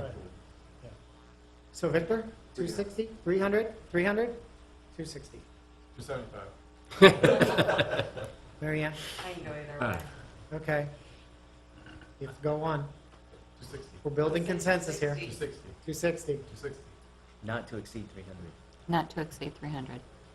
I'm okay with 300. Okay, 300. Okay, we'll put that, no more mentioning square feet. And then we don't go reference, back. reference ADA, reference ABC. Cross-reference ADA. ABC. cross- ABC. Reference our own code. Building codes. In regards to noise, Mhm. things like that. What about, there are some appearance items in here, right? Right. Yeah. I mean, Yeah, awnings. Awnings, well, umbrellas, I things I like think that. we want to encourage outdoor dining, but we don't want them to throw out just some old busted up tables and. You know, I mean, like or- what some of or them we- said or about we even, just- we're very specific about the types, not the types, but really the condition of the tables and chairs. That it wasn't gonna be the white plastic, I mean, it was so specific, it said Well, no we white got plastic green chairs. plastic at Plaza. That's what I'm saying, that they Right. actually specified, metal chairs of either black, brown, or metal color, and that they were that specific. I'm not saying we have to choose their color, but you want stuff to kind of blend in, you want it to kind of match the building architecture. I do like the fact that they said, hey, let's not make it plastic chairs. I mean, that kind of cheapens, we want to kind of build this up to make it look halfway decent. The And Rubbermaid chairs aren't okay? I don't think so. I mean, I actually wouldn't mind having that in there, that they're not okay, but that's, Does anyone agree with Larry? I do. I do. Okay, so you'd like the I- color and material to of match the the building, chairs or to to- blend, to blend in Blend with the building. somehow. Yeah, I think it's because all that's going to be much more visible to the public at large, people driving by. So they can, have the real tacky, cheap stuff inside where only people that's going to see it are patrons, but everybody's going to be exposed to this, I think. Okay, is that just for chairs or tables as well? Chairs I and think tables. chairs and tables, I Table. mean, yeah, Yeah, I think we need to have some standards around the, Okay, I mean, I could see how it was worded, I didn't highlight it, but where I read that they were specific about it, And also they talked about like umbrellas and awnings, not with the sometimes you see them covered with I advertisements. found that interesting, that all of them put that in there. yeah. They If were- you they could had get free photos, from no advertisements. advertising. If you of it. remember, vendors used to give them umbrellas Oh, with their absolutely. logos Right. on. Like neon signs, Yeah. And so that's what you have to be careful, is the clutter aspect. it becomes, yeah, But in Italy, it'd probably look cool to you. it might. Yeah. Being in Merino or- Italy would look cool to me. Yeah. It should be that if they, with the umbrellas, I don't know how I'm trying to think of the ones over at the brew house, Yeah, what type those are, but they're very nice looking. for now. Yeah. But if they start tearing, become regular, I don't want those. I want to find some way they have to replace them. Okay. Would be the same thing if they had an awning that came out. I'm not opposed to awnings, I'm So only opposed. maintenance standards for Maintenance. their Yeah, I think- furniture and I I fixtures? think things need to be in good repair, Okay. right? That's easy to find some language. The Marietta Solid. language Mir- on furniture and fixtures, it's Uh-huh. actually pretty descriptive. And I don't know how descriptive we want to be, but at least what they're saying is that they have to be maintained good visual appearance without visible fading, dents, tears, rust, corrosion, chipped, or peeling paint. You said Marietta? It was the Marietta one, yeah. Okay, okay. Tom, just reference Marietta. Must be maintained and in clean condition at all times. I mean, it's not difficult Common things for sense, them. It's common common sense. sense stuff. I mean, it's wordy, but it's all common sense stuff, and it just gives you, if you're gonna, again, have something to revoke or be able to put any leverage on them, it's there. I liked all Marietta standards. What's that? I liked all the standards. I really did too. Attachments were I in. mean, they were very descriptive, and complete and a lot of this specific, is- but nothing that was out of control crazy. And that's the other thing that I think we, obviously, with regards to, I know you mentioned the ADA and the city code and all that, but with regards to, sidewalk space, all of that is already in the code, right, or is it not? It's building codes for ADA codes, they do require certain distance. Of sidewalk, right? So sidewalk, that the yeah. people are not encroaching, like, let's say they choose not to put a fence, because a lot of these smaller ones may not. Right. Then, next thing you know, their tables are kind of encroaching into that sidewalk area. So by referencing those codes, are we covering ourselves by them not encroaching into Well, the sidewalk? I think I would also like you guys to dictate what your sidewalk widths are and what you want the path of travel to be, because some of these people won't be triggering any building codes. They won't be triggering any building We're permits. talking about private sidewalks though, right? Right. Private sidewalks, not public You're talking sidewalks. about Correct. private, or are you talking about where Well, it's, sometimes you've got got private blend, that right? actually basically goes onto Yeah, like public. Old I Town mean, there's a- In front of Pasadena Baja and- Sonora, in front of the eye doctor where they wanted to put it, if they kept their tables out, they'd be on the public sidewalk, goes right up to, Right. their covered part. Sure, Yeah. but they wouldn't be allowed, I mean, On a Right. city anything sidewalk. Right. on, Just- the- Right. yeah. But I mean, also on private, They do we keep certain talking. distance, Yeah, we're talking, we keep bringing up Sonora, but, so as an example, they put their tables all the way out, somebody wants to go around that corner and they can't, they have to go into the parking lot to get around those tables. Well, but What- they wouldn't comply with ADA. That's what I'm asking. So I'm Yeah. saying, are we covered by having that in there? And then we're actually covering ourselves with regards to that by saying, referencing ADA, and then that covers us even on private. I think ADA would, just because if someone's got to be able to get there through on a wheelchair. I would think so. And someone should be able to walk through there. Or you're gonna get complaints, like Art said, from the other tenants who are saying, hey, man, you're impeding my customers coming to my place of business because they can't get past your tables. Right. Regardless of any city regulation in any involvement, ADA is a federal requirement. Every business owner should be way more aware of ADA than they are. And every landlord, sophisticated landlords certainly are. Yeah, I mean, Marietta had a whole thing on setbacks, you know. Unfortunately, we're the ones that usually break the news to these really small businesses and saying, have you ever heard of ADA? Yeah, right. And that's why you see so many small storefronts never remodeled, because it triggers ADA upgrades to restrooms they've had for 40 years. That's right. I mean, in some sense, it's heartbreaking to watch these small business, you know, he finally gets his lease, he finally gets what he wants, and now, no offense, the landlord is making him pay for every improvement inside, and he had no idea what he was up for. Right. Because he wants to build new walls, and it triggers ADA. And then it triggers things in the parking lot he can't control? Am I getting it right? No, you wouldn't. But it occurs, we see it all the time. The landlord washes his hands of it. He has a lease that says it's the responsibility of the tenant and his tenant improvement plans. See it a lot in the Vaughn Center. Yeah, in the 1970s ones. Yeah. Yeah, they put, yeah. Just as an example, in the Marietta, when they're talking about setbacks, as an example, you know, they basically put in pedestrian space. And they say a minimum of 3 feet of totally unobstructed walkway space shall be maintained around the outdoor seating area, and outdoor seating areas shall not disrupt disabled access. So they kind of overlap ADA to Yeah. a certain degree by saying that, but they're very specific about what the space that you need around. That's a good one for Shariar's property on Catella, where the, what's the Hawaiian restaurant art over there? They have a lot of columns, so you would want something like that in there to make sure that someone can get between the column and the outdoor dining space that business has established. So Murrieta's is one of our I favorites. think I when like it. when Baja Sonora came up, there was an interesting conversation because there's some space, there's those posts that come down there, and there's space on the outside of those posts, but the way people park there, their cars are oftentimes overhanging a foot or foot and a half.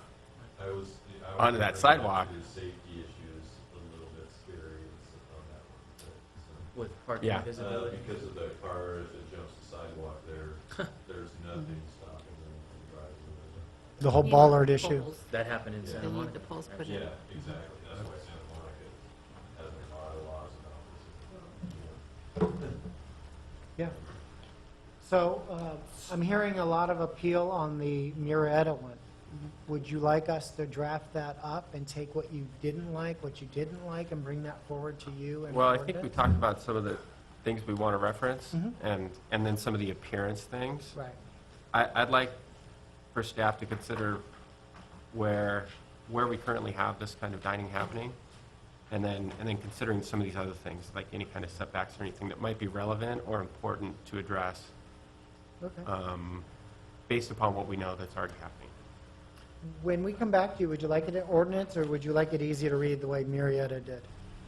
I really like, I mean, honestly, I hate, you know, in school you were taught not to plagiarize and all of those things, but, I mean, they've done a lot of the homework, and I know, so this is, There are no new rules. so, I mean, is anybody? In law is- school, they learn different. Yeah, right?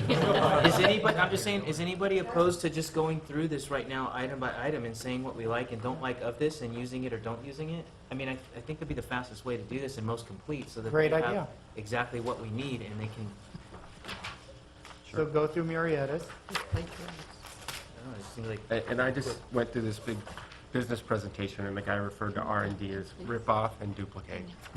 Yeah, That was R&D. that's R&D. He was like, don't reinvent stuff that's already been invented, Right. so. And we try not to, because it's been tried and true in other cities. We're not the first one to talk Agreed. about this issue. Right. That's why we wrote 200, because. It was in a lot of others. Say 200, that we were like, there's gotta be some magic. 200 All right. So you have, first you have submittal requirements, and then you have setbacks, dining barriers, furnitures and fixtures. Well, this is interesting. Before that, Okay, you go to application process. They went as far as to say that if an application for outdoor seating is for 8 or fewer seats, and then it complies with the guidelines. So they're actually now saying, regardless of square footage, it has to be 8 or fewer seats. I never thought about. But they're giving staff discretion on that. They're giving staff discretion to say it may be referred to the planning commission. So it could be, as long as it's 200 square feet, which is what they have outlined here, if it's 12 seats, staff could say, Right. no, we think based upon what you're presenting to us here, this looks reasonable. Or they could say, hey, we have concerns about this, we're going to send it to planning. So everybody's good with not including any type of amount of seats, just leaving it Mhm. at the square footage? Yep. Okay. Well, the other thing relative to the seats that they addressed in here was the parking requirement at the very end. But that's at the end. Let's go through this, the beginning, before we get to the end. Yeah, I'm just bringing it up because the seats were mentioned, and parking was mentioned, so. We're not doing that.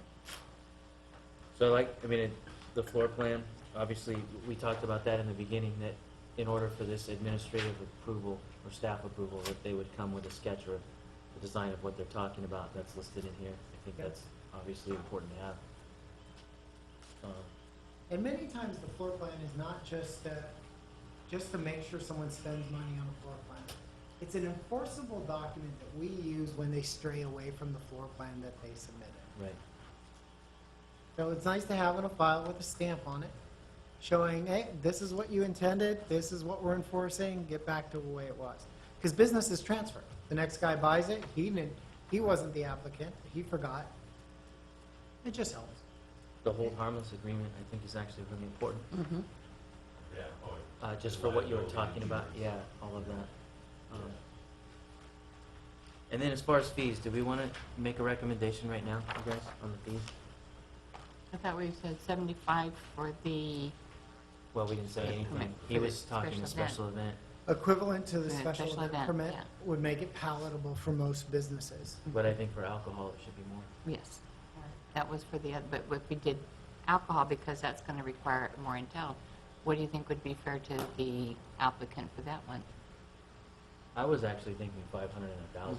I was thinking I was 500. thinking 500 for non-alcohol, 1,000 for Mm. alcohol. Because if a regular permit is 1,000, you're going staff approval, we're cutting it down half. We're basically cutting in half of a regular CUP permit.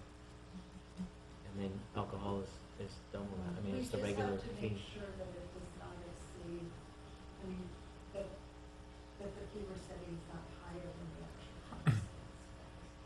Well, the, So what, I mean, right so now- what's staff's opinion So on, you could put in right now a not to exceed fee to recommend to the city council, but we couldn't, if establish a fee we in amount. can't establish a fee here until we determine what sort of time action. Well, I'm that- okay with the 500,000 then, if it's not to exceed. Yeah.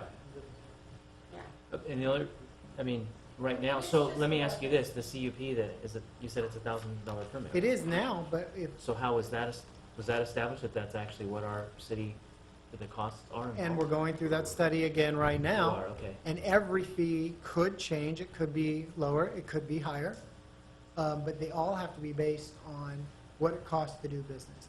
If it cost somebody, if Tom's time, my time, Don's time, this room's time, the electricity time, city manager's time, a certain amount to take somebody to a planning commission, then that's what they're charged.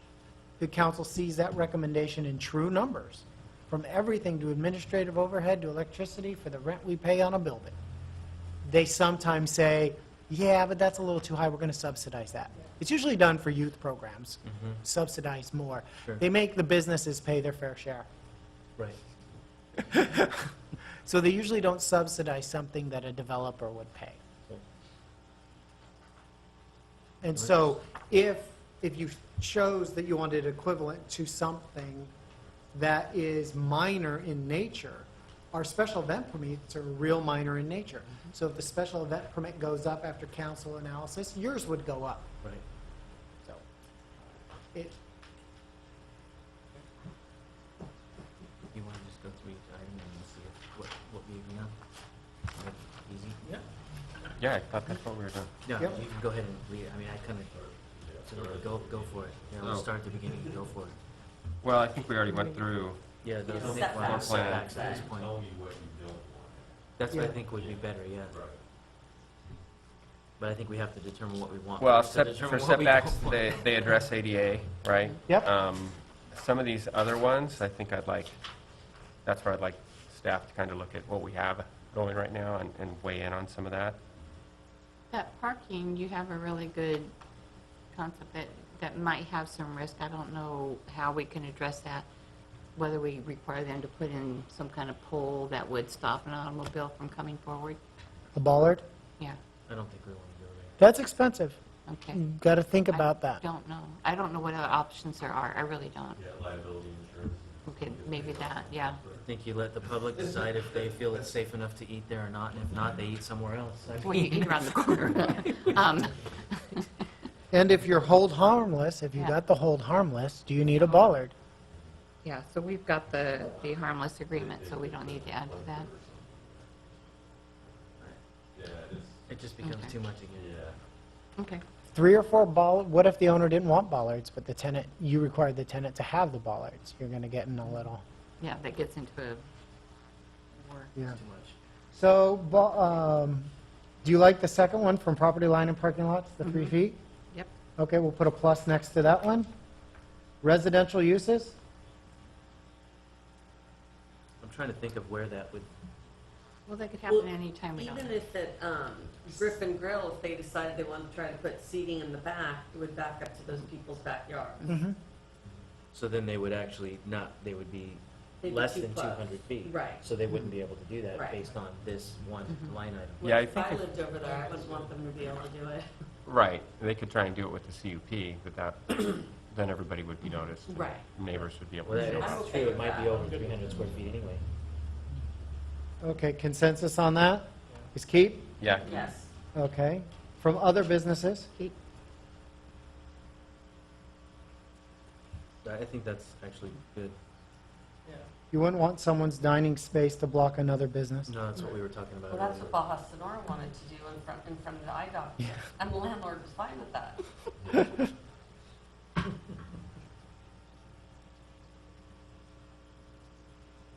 Pedestrian space, I'm fine with. Mhm. Is everyone okay with keeping that? I think so. Mhm. I'm fine with Perimeter all those enclosure? setbacks. Yeah, it just goes back to ADA, really. I mean, Okay. yeah. Okay, dining barriers. Now, make sure you read the first paragraph. They are recommended, but not required, unless you serve alcohol. Are you okay with that? I Yeah. think that's okay. Okay. Yeah.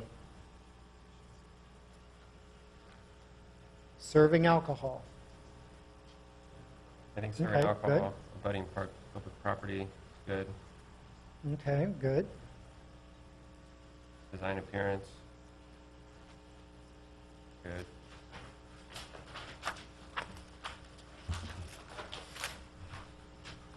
And you would have to approve barriers or no? Their site plan would have to comply with these rules. Yeah. The site plan that they submit will go down the checklist. That's what the fee's paying for, our review of your application to certify that it does. They don't get a stamp until they do. Okay. Okay, are we on the fencing? Yes, I Sectional can. I have a fencing. question before we get to that part then. It just occurred to me that we have the potential of places that have grass out front of putting chairs out there and fencing it off. They could do that into the grass. Do we want to consider how the the flooring is at all? The levelness of it? Well, do we want to require patios, cement? Well, if somebody has landscaping, they're probably taking away from the minimum landscape requirements of the shopping center, which we would not want to engage in. Because, well, not, the older ones don't have this issue, but the new ones absolutely have to keep all of that space open for drainage and on-site capture. Like the McDonald's. They could never pave over any of their, because they actually have systems under the ground that capture all this groundwater. But are you okay with putting tables on top of the grass? No, don't think no, so. no. Well, we could do No. that at Shenandoah. That's kind of what I'm thinking. If Shenandoah, for instance, ever wanted to put out, even people having a glass of wine while they're waiting for dinner, they'd have to have an fence. To have an fence, they can do a nice fence on grass, but do we want that, or do we want them to have a patio? It's I just think me, it but would be a- I'm at Shenandoah, I'm not hanging out on the grass on Los Al Boulevard. There's just no appeal to that whatsoever. But they may want to, Larry. I can't mean, imagine. But when you look at Brew Kitchen Ale House, that patio is full all the time and it's right on the boulevard. And we want to fix the boulevard as it is. We're hoping to have it look a lot nicer where it's more walkable. Right, but it's, the traffic's gotta slow down and everything else. I mean, That right now would slow people it are- down, hopefully. Well, once Stop you and do have a that. drink. Isn't that really if it's on grass or if it's on a hard surface, let the landlord make the okay. call on that? I'm not asking them what, but I'm do we asking care? that when we do the fencing, should we not require them to have a patio? What does ADA say? And I don't know what the About that. makeup would be on it. I mean, are they specific about flooring? Let ADA. Yeah, Pardon me? yeah, paved surfaces, yeah. Right, so then therefore, if we've already referenced ADA, we don't have It's to worry already about taken. Okay. And they talk about it in here about prohibited sidewalk coverings, and they say the floor of the outdoor seating area should be uncovered sidewalk material as to provide continuity with the adjacent public sidewalk or private walkway. So, There you go. I mean, Okay. And then on sectional fencing, it gives you, gives the applicant a bunch of recommendations of if you have fencing, this is what's acceptable. Ropes and chains.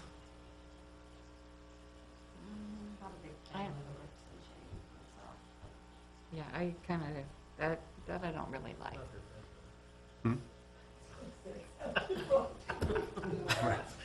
You're being televised.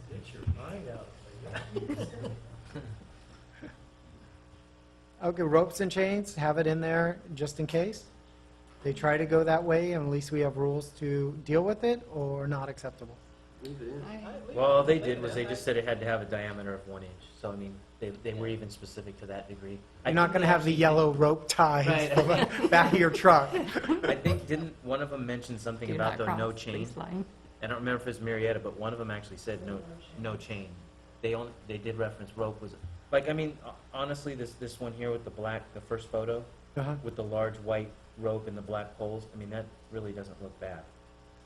And I don't know why they have the third one, it must be because of the raised, that's a no-no. the raised bottom. So they were specific about that. Okay.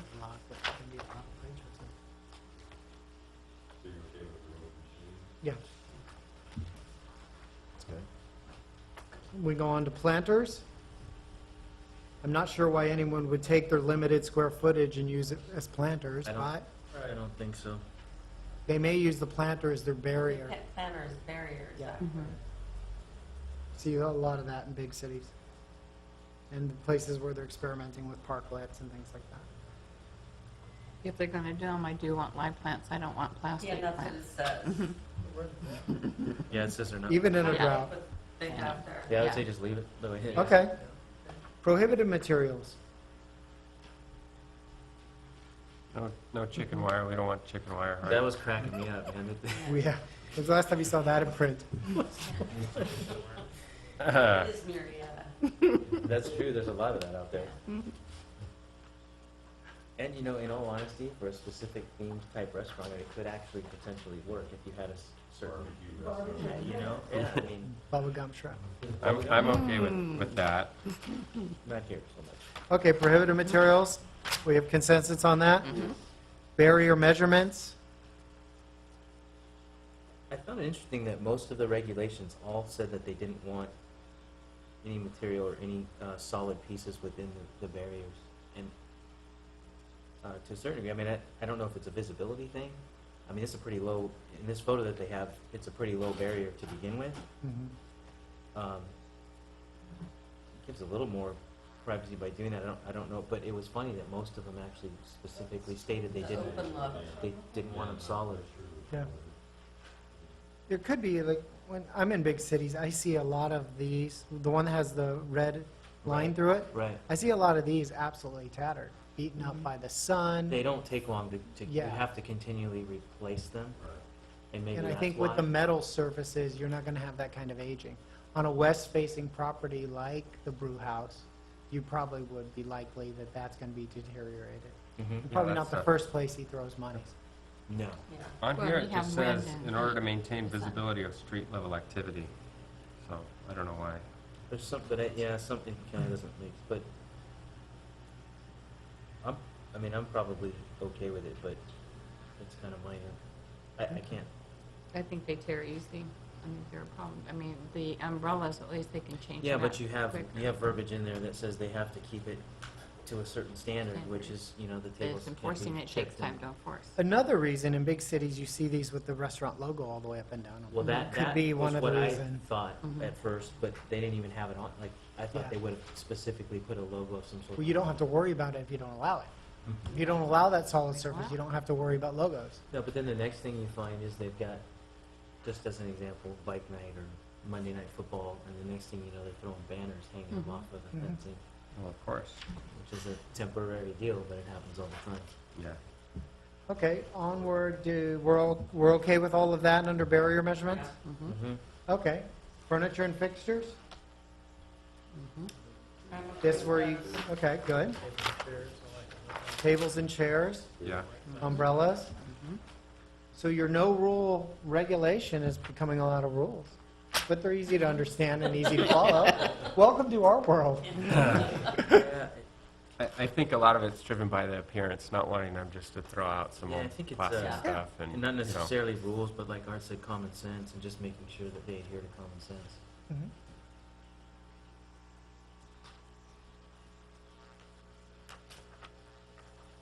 Prohibited Our furniture? premises. I'm sorry, Art?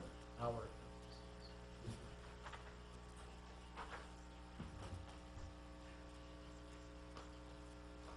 Prohibited sidewalk coverings, raised decks.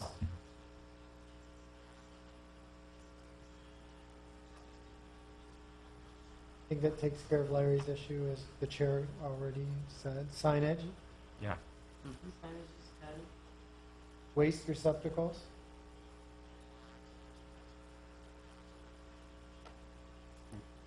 yeah, I think that's common sense, Okay. again. Entertainment, Yeah, they just basically say it requires a separate application from the city, as ours does. Yeah. so I think that would be fine. Now, I haven't seen anything so far covered in, because we brought it up earlier with regards to outdoor music or I Entertainment. mean, do we just make sure, I didn't see anything necessarily They about talk noise. entertainment. Well, right they Yeah, do, but what if but, they just put outdoor speakers outside? Amplified Right, music exactly. is. Amplified music. entertainment. Oh, it is? Yeah, Require amplified a music is. Preparation of a entertainment. noise analysis with appropriate mitigation measures. Outdoor entertainment requires a separate application from the city. So something, but if somebody, I don't, My drums so stuff. again, back to it, if somebody's just putting speakers with a little ambiance type music out, Well, they that's have to what get a this separate says. application. Yeah, I don't feel that they should necessarily have to get an application for it as much as they should just make sure that we have in the rules that they adhere to the Yeah. noise. You want us to bring you something with decibel levels? Well, just that, don't we already currently have a noise ordinance with hours and everything Yeah. like that? So couldn't we just reference But in this remember- that the, Businesses that are right next door may not like that little low decimal music. It may be distracting their business. A hearing aid business next door would not like any Yeah, we business. would be not happy. they might not hear anything at all. But bump. You know, I think I just would say no. I would just say none. I mean, if they're gonna have their, No, without They're separate mo- permit. Yeah, just none outside. unless you have a separate permit. Just like it's stated. Yeah, just like it's there. I Yeah. mean, if they need the music, they can go inside. I mean, which I'm sure they would have it. And then, And then it's more once you're insulated. outside, you're, I'm good with the way it is. Yeah, Mhm. So you wanna Okay. listen to the guy next to you eating his food. Mhm. yeah. All right. I'm not better than You you. try. I'm just throwing it out there. Okay, parking. So outdoor seating with 300, was it 300 or 260? 300. So we replaced the 8 with the 300 Not to exceed. square feet. Well, no, this is actually interesting, because it doesn't matter how many square feet, it's how many people do you plan to accommodate? Mhm. So, And I thought we weren't going to require additional parking for outdoor seating. Outdoor dining, right. That's what we said Yes. in the beginning. But as you, I was gonna say, not that, right. is it something you still want to stick with? right. If you put, so if you, in our city, if you put any parking restrictions in this, you're probably going to eliminate the majority of the people that want to apply for an under 300 square foot dining area. But you also have to look at new development. So let me ask, Could What we- if 10 could- businesses in the shopping center each got 200 square feet? Could we leave, It's 24 could we people. give staff some 300. discretion on this based upon the location? well, let me ask this. If at 300 square feet, about how many chairs or tables, what would be the estimated amount of people? Kevin said Kevin- 6, right? you say 10. Yeah. So we could basically, 40 people. Oh. that's a lot of That's a people. lot of people. So we need to come up with some number that we say, We could choose a number and say, under this number, you don't require anything, over this number, X amount of parking. may require, We have to be Additional use. consistent with the. You're they've been assuming- 8 people. you're assuming that They never went it's- square footage, they went 8 people in the beginning. So if Yeah, we're they gonna- did it by people. We're gonna do 300 square foot, and we're way over the 8 people. Mhm. We're at Yeah. 40. So maybe 300 is too much. Right. If we're But if we're there's not gonna nothing require additional saying that we parking. have to do, we can't do square footage up front But- and number of people in Now, parking, is that it? becomes confusing. Yeah. Because, Okay. well, okay, I'm only gonna put 4 tables out Oh, there. right. And then all of a And sudden, then they start. the tables. how do you get? You're also 40 assuming people that the in 300 normal square business feet? flow, 300 square foot, that's what? That's what, 10 I tables? don't see, Kevin I don't said? see 40 people in 300 square feet. no, What's 10 tables, right? it's not 10 tables. You could do, if you have 20 feet, right, by one dimension, 20 by, and you're gonna have 2 feet. We can draw the Per little word table. that You have 2 feet per table, and then you're gonna have room for chairs, which is probably 30 feet, so it's probably closer to, it's still equal to 40. Like, 32 people is way better. If it's jammed in, you can Yeah. like, two tables with so you're assuming that you have your normal Would you say flow that's of 2 to 3 patrons, and that you're now adding, we're not taking into account that maybe just the people that would normally have eaten inside are just gonna be there and eating outside, but it's not I can't additional. take that. That's nice to think, it doesn't always happen. You know, when you're looking at the two that No, we not have, always. Brew Kitchen Ale House is so little in, I mean, they're packed inside and out, you can't get a seat. Correct. Baja Sonora, same thing. That table's What's the all inside around for? the house. It's pretty much unfair. He's got to leave a space between. but Should not be getting any 40. 100. Maybe we can go back to 200. And then for outside, our outside dining, our outside parking requirements are already low. They're 150, 1 per 150. Yeah,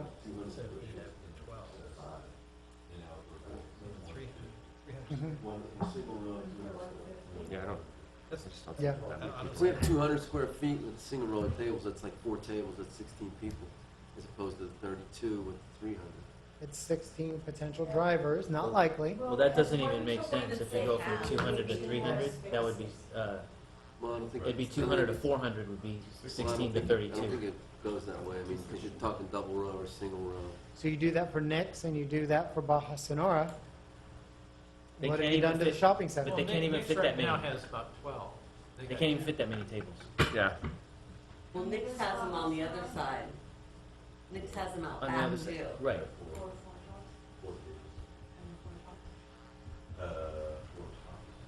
Four people, Per table. yeah. This is good analysis. You know what this doesn't have? It shall not be placed in a parking area. We can certainly modify it to have anything you think.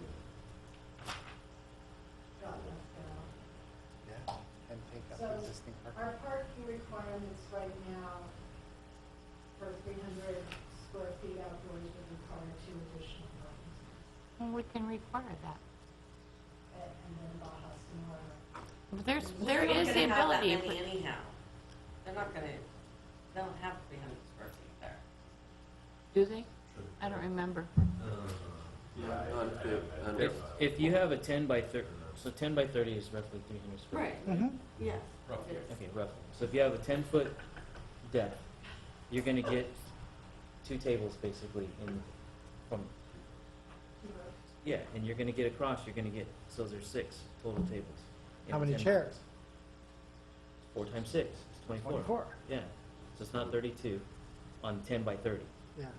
So it's approximately 24 seats. That could have an impact. Could. How big is the patio at Prevesa? If you go 10 by 20, you're gonna take 2 tables, you have like 4 tables. It required 3 parking spaces, That's 60. 700, 400 square Or feet. you know what I mean? He's still, I mean, you're still dealing with, It was the drive-through lanes, it was 9 feet wide. Let's say, That's right. let them try, I mean, all you're doing, they're gonna put in there what's coming. you're still So- gonna get It's elbow to elbow. 6 tables, however you configure it in that space. I would say that, I'm sorry, how can we word this so that at, 300 square feet Well, maybe we drop with it. 20 Or 8 seats, not to exceed 300 feet, or 8 seats. seats, or 8 seats, Maybe yeah. that, only That would be- because, Well, let's go to 16 seats. What, We could double. 8 seats isn't, no, not 8, but Okay. yeah, what's the, 10 seats? well, what's the tipping point where we think it's going to start really having a negative impact on parking? When it's multiple businesses in one shopping center. Well, the plaza's one, when but it's multiple other businesses. places. One business isn't going to have a huge impact. If Carl's Jr. or Jack in the Box do it, it's not going to have a huge impact on others. Sort of the parking ratio ends up being catch all. Right. You have to get the balance of trips, boosters. Yeah. To me, I- You know, a lunchtime restaurant may not have the same impact. Look at, no, it's one that just closed, Pizza Place. And pizza. Spin Pizza, look at that. It never reached its potential, so we really don't know whether it was going to have a huge dinner or lunch. Impact. But are, True. And where you would give them some kind of credit for either the afternoon or the evening. so how do we take that into account? How do we, like, say, a shopping center like where Nick's is at, Mhm. if other establishments there wanted to have outdoor dining all of a sudden, and it was going to really make the parking situation worse than it already is, can staff say, no, we're not going to give you a permit for that because we already have, If you establish regulations in here that once the shopping center or the property line exceeds this many square feet of outside dining, it shall come to the commission for a full That's a review. way to do it. That's another way. Let's say the first 2 guys get it, we haven't seen a problem, but that third guy could really take it over, then that third guy, if he exceeds, let's say, 600 square feet per lot or per parcel. So that gives at least every shopping center the opportunity for 2 of them before it has to come, the shopping center has to come to you. Under That the could be a way. Under the CUP, parking does have to be. Yeah, you have to meet it. Right, under under the the CUP. But see, again, we get in, again, now we throw into the, where Nick's is and all that. They're already, the whole center is already short by about 150 spaces. Correct. They're already, so, in theory, nobody should go in. Until, You so- know. until someone, or do we You- just leave you it see and what I then, mean? and then like, You- I just won't go to Nick's anymore, Well, for lunch but that's, because I but can't that find is a the place to park. reality. If And then- Yeah, right? you know, that is the reality. I think that if we decide on the square footage, be it 250 or be it 300, okay, then I think we leave it up to them to fit. If they put too much in there, then it drives everybody away. It's diminished returns. There is no. There is no quantity. Scaling up doesn't necessarily get you more business. Ask Baja Sonora right now and Nick's. They're both down. I mean, here's the issue, based on our parking situation in this city, whether it's 200 square feet or 300 square feet is almost irrelevant. This is, yeah. Because if multiple tenants put outside dining in the same location, 200 or 300 is completely irrelevant.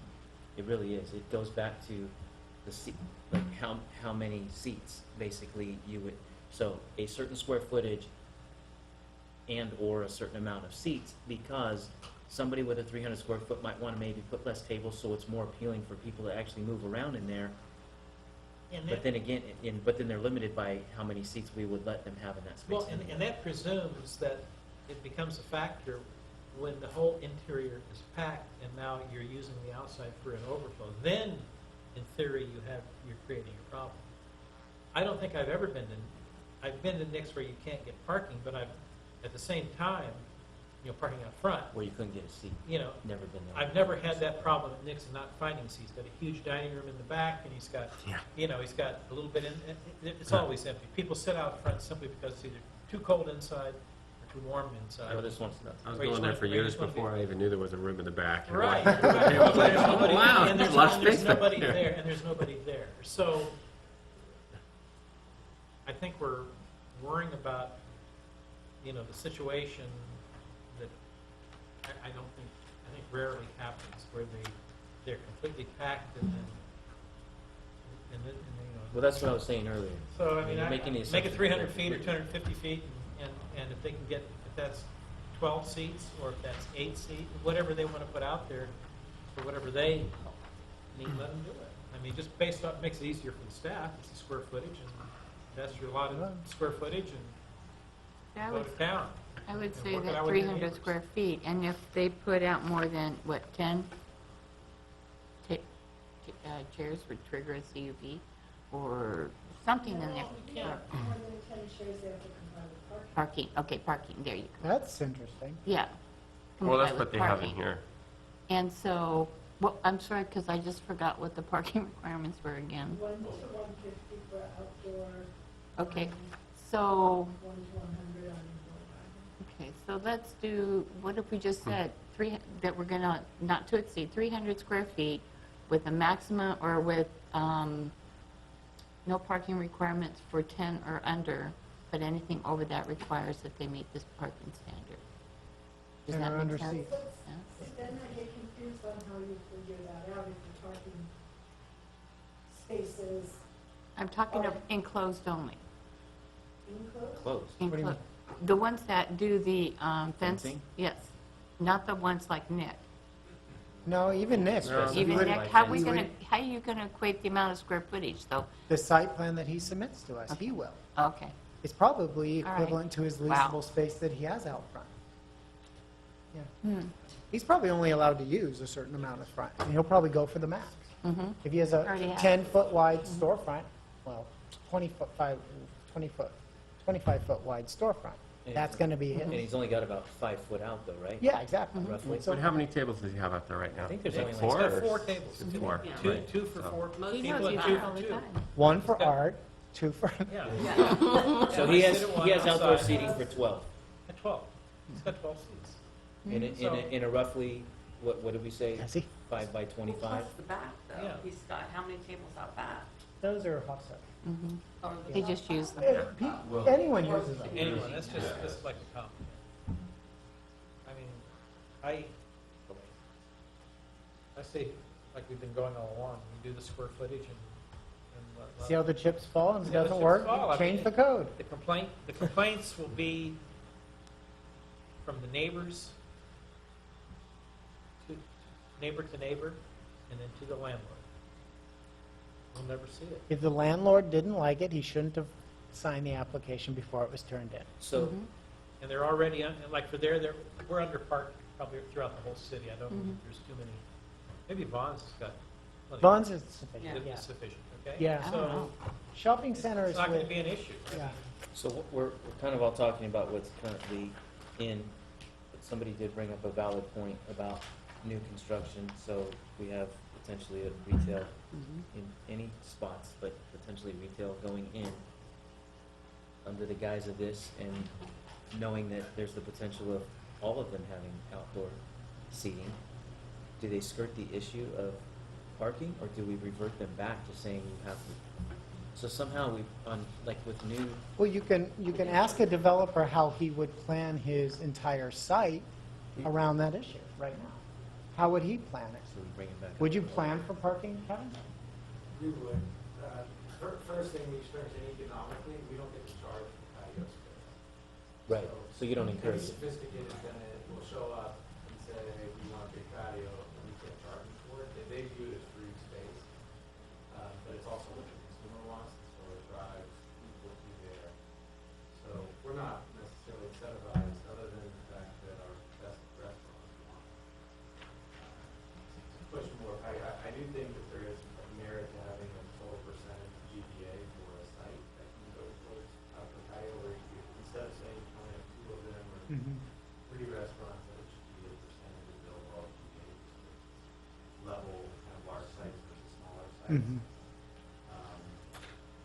But we would still want to park it at the 150. But in your new development, you would, if you know you're gonna be renting to restaurants who want outdoor, you're gonna allow sufficient parking. You're gonna still go ahead and, Are you going to include the Provide outdoor parking space for in it. your parking formula?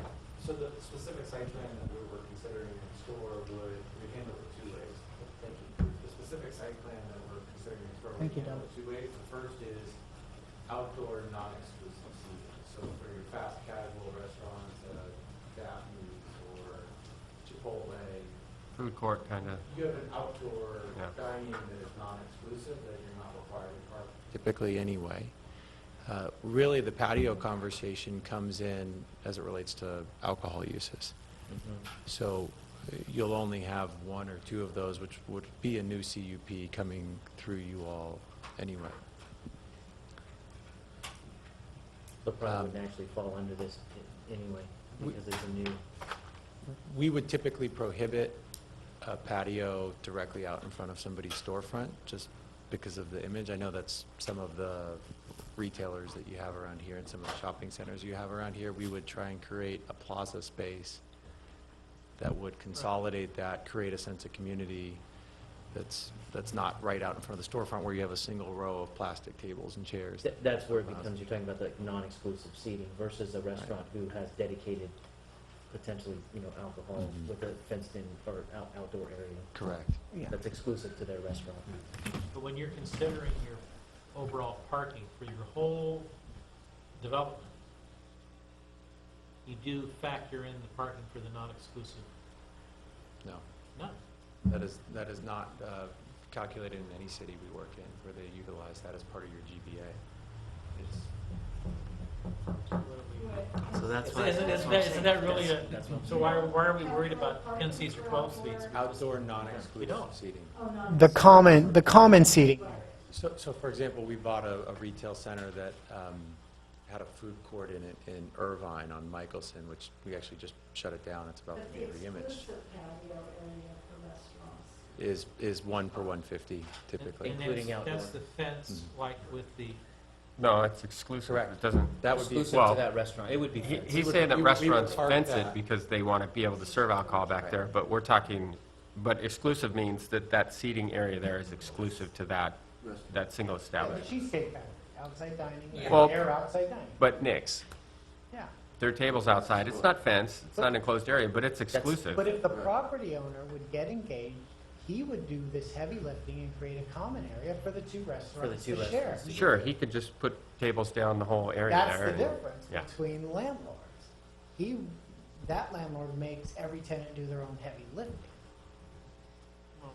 I mean, if you look at, like, as an example, I know that the cafe, Classic Burger Cafe, Yeah.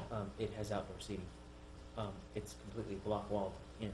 I mean, I don't know what regular, but that's their own exclusive seating, if you will. Same. Yeah. we would have to park that in our center. Right. So would And they probably did with this too. and I wouldn't consider it exclusive. Right. It's open. I mean, if somebody came in there and brought their own lunch and sat down there, they're not gonna get run out. That's not mixed space. That's the. how it's Shopping mixed centers. Yeah. It's a walkway. It's his table. So I guess there's 2 questions. Is the square footage that we initially chose the right square footage? I'm comfortable with I it. contend I'm that good 2 or with it. 300 isn't really gonna make 300 a and not difference, and- but and leave the parking alone, and if it's more than 300, then, or exclusive, i.e. you're Right. fenced off, then Well, if it's more than 300, then they're coming Mhm. to the Yes. city. yeah, Yes. that's Right. right. But do we put any limit on seating. persons or seating on this? I just think it gets complicated to know. Why don't we just let it go, and if there's a problem down the road, then we have to readdress it. Fair enough? Any Yeah. limit on per shopping center? No, I like the square footage, like a certain percentage of the square footage could be outdoor. So Instead whoever of gets, saying so you whoever only gets, have two, so whoever gets to the table first, if that square footage is used up and party number 3 comes to the table, they're out. Basically is what you're There's saying. the- So, let's get a shop, okay, let's talk about next door, Del Sol. How many restaurants could have outdoor dining there? So, Well, how many restaurants? There's only one There's restaurant. only Yeah, I one, was Right gonna say now. He's got only what, one. two tables sitting out Yeah. there. But could another restaurant open and have outside dining there, or are we gonna hit the tipping point? Well, I mean, based on You don't what even we're have- stating, they could. There's nowhere to put them. There's nowhere to put him, so that's a moot. Okay, let's use this, give me a better example Well, than if that. you have two and they're using up the total square footage, the third one comes in, the other two just have to reduce as accordingly. I mean, there's a total. Oh, you mean, is this 300 feet for the whole center, or is this No. for the individual business? what is what we Individual want for business. the What whole is the center? maximum for a center? For a cent. For a center. It would have to be a I- percentage. It's hard. Well, I mean, why this not ord- just this do it, ordinance let each addresses- business do it? I mean, why do we have to? Because we have parking requirements. We're putting more people into a limited amount of space. and we don't want to create the plaza somewhere else. Parking's a nightmare. It's because the employees park there. Right. And they don't force the employees to park in the back. What would be a good percentage if we were looking at, because we can't say 600 square feet. We have to have a percentage of any plaza. No more than Like 10% of the building square footage shall be used What- for outside dining? or- If we were looking at right now, Without doing a study, That that's really area. hard. Yeah. if we were looking at Shawnee's property, how many square feet is that property over there approximately? Like of allowable outdoor Shawnee? seating. What's the, Guessing. If you were just guess, give me Does it thought. qualify as a shopping center, so it hits the 30,000? So it has at least 30,000. So 10% would be good. percent? 10% would be fair, even 15. 10% of the The business? the 10% of the total square footage of the Okay, shopping what center. about the shopping center where Subway is on the corner of Cerritos and Los Al Boulevard? Take that as an example. You don't have real wide sidewalks, but what if they try, 2 or 3 of those people tried to do that? Cerritos and There's right across Yeah. from the high school. Valentino. there. Oh, that's Yeah. right. There's no one parked there either. Yeah. I mean, But they'll walk there from school. I guess, we don't have the luxury of a new development. Okay, we're talking about existing developments that Yeah. are all, by and large, grossly underparked as it begins with. Right.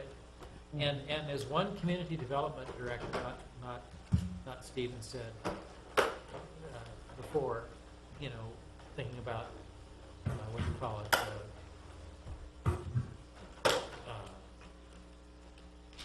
When they renew the whole sites, redevelopment.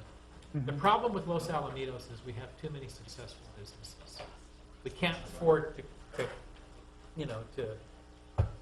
redevelop because the businesses are too successful.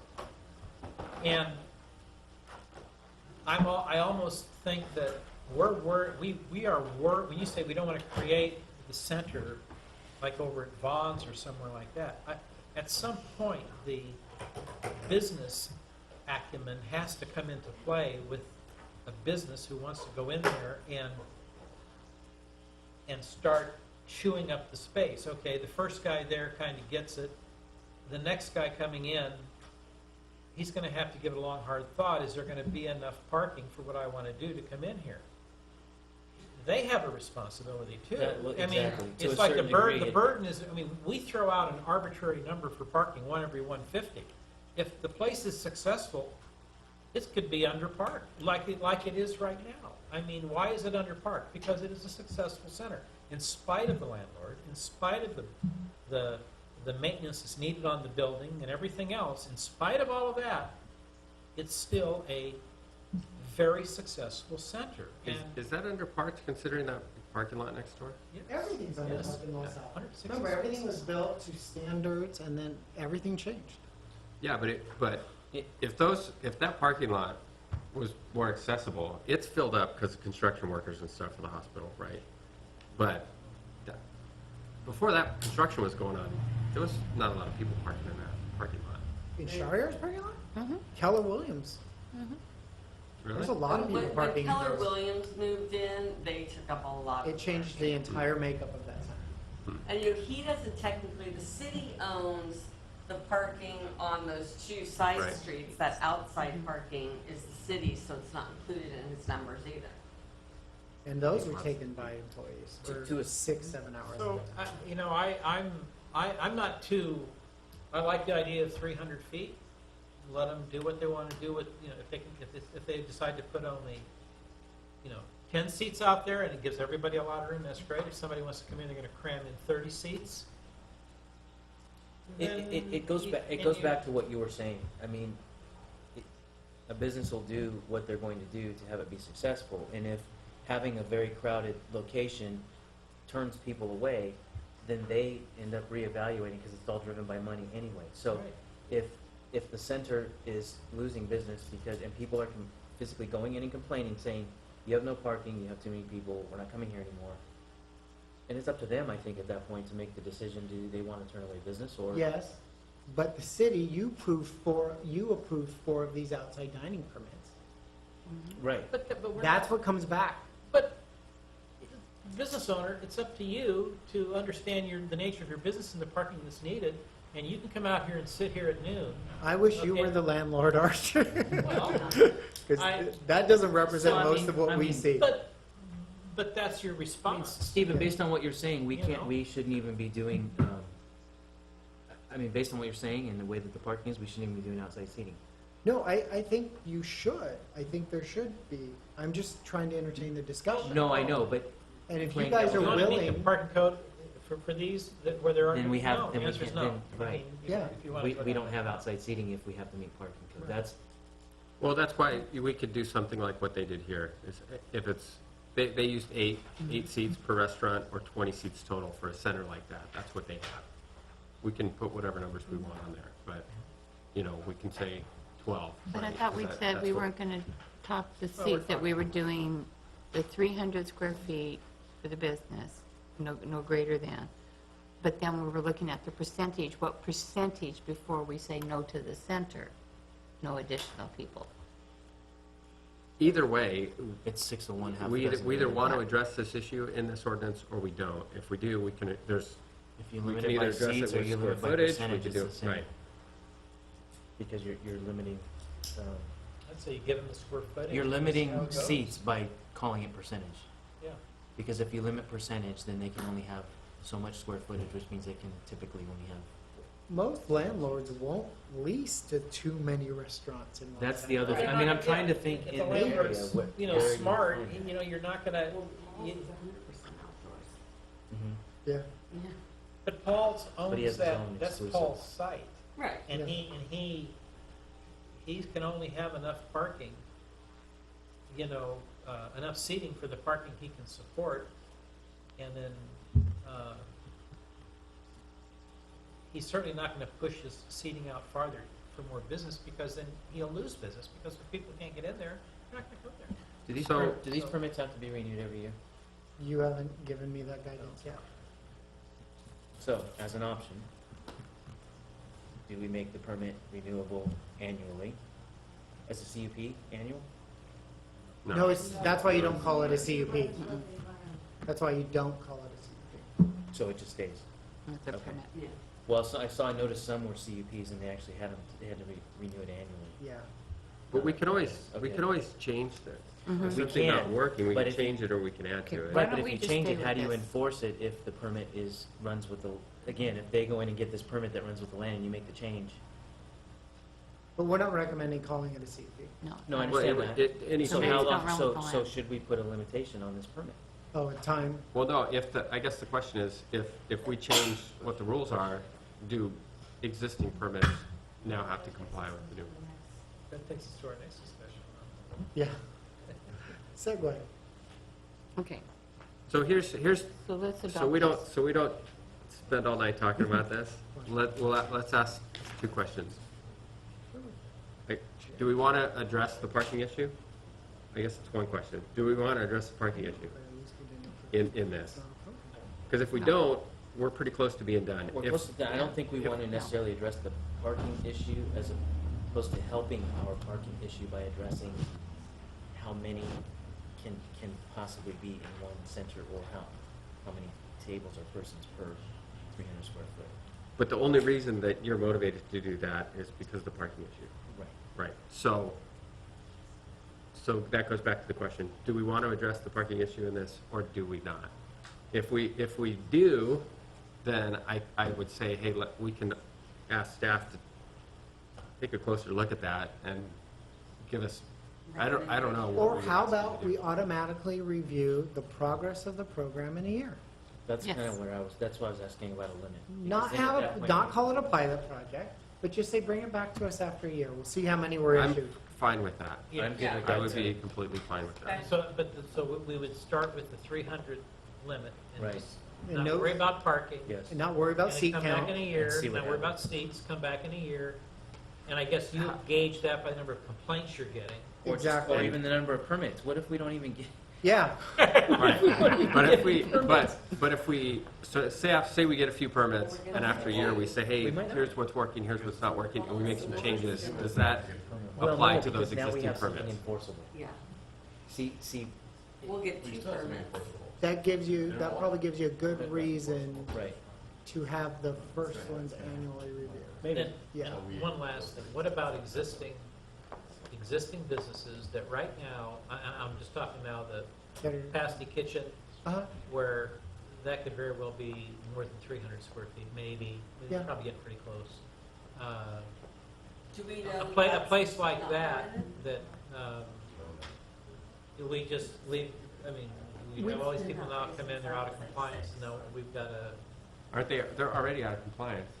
All of them are. all of them are, that's true. You're right. So do we now, are So- we able to enforce this after we get this Well, done? with Pasty Kitchen, they could have something in the history, maybe a site plan review that showed that. If it did, if we find an old site plan, or I we mean, that find some city's kind of been there evidence, Forever. That's been there. we could make some assumptions that that was approved at one time. Grandfathering is only grandfathering if it was actually approved at one time or another. Mhm. No one is approved outside dining for Nick's, no one is So- approved outside, but So we will would it be question the really old ones. But the question up here is, so no one's approved it, they're doing it, we're not enforcing it. So what's their motivation to come in and get a permit? Because we will enforce it. Look, we now have a least expensive, less burdensome process for you to go through. We've done our heavy lifting, the rest is up to you. I mean, but technically, you could have enforced it by saying you need to get a CUP. I could enforce it today. Technically. Yeah. We just didn't. Yeah. But then people would say, that's not business friendly. So this is a So the business friendly question- way to say, hey, we've given you a Right. And if we vehicle keep it- to if we to keep do it- it. It's the not software, onerous. yeah. So the I've got question more is- tools than just a hammer now. That's fine. So the question is, you will enforce it, or somebody will enforce it after we adopt this? Yes, Okay. after city council's done. So do we, so Not- this, No. No. so this whole thing comes up for annual review, and then do the permits themselves come up for annual review or something to that effect? I think I'll give you 2 options. We'll put in the draft 2 options. We'll give you 2 bullet points. You can choose from which one when it comes to that point. Okay. Do we think we have enough I think so. for this, Okay. for now? Tom, you got it? 2 options for automatic renewal or non-automatic. Sorry, I didn't mean to make it so lengthy, but that's the only. No, no, it's really Yeah. good. I just don't want Only way to to, get you know, it done. I'd rather. This was a I'd good rather give us- conversation. Give us some time to This think is about very it and valuable, come back guys. And continue this discussion at the next meeting. I think it's really, really good. Just, don't wear your name tag after it's done to me. Yeah. Good comment. Okay, All break. right, so, Break.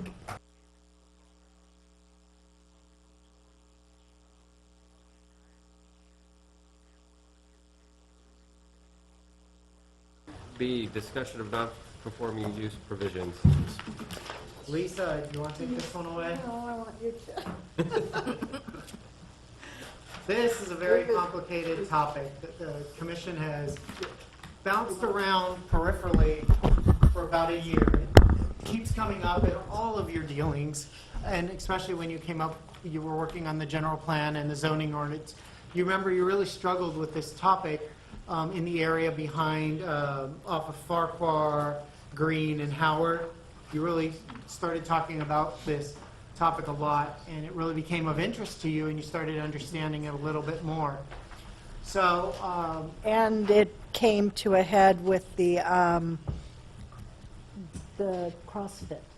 yes, And the it really came up expansion across. of whether the non-conforming use could expand within, to another unit within a structure, or whether it was limited to that structure, that unit, and that was when we discussed that this code was really ambiguous at best. And then, as Steve said, what do we do with all the uses that the new general plan has made non-conforming? So I think Steve and I were first going to take you through making sure everybody understood what the different kinds of non-conforming uses were. And Steve, if you want to take this. Sure. Luckily enough, one of my friends and colleagues has done this before in another city, so I didn't have to reinvent the wheel.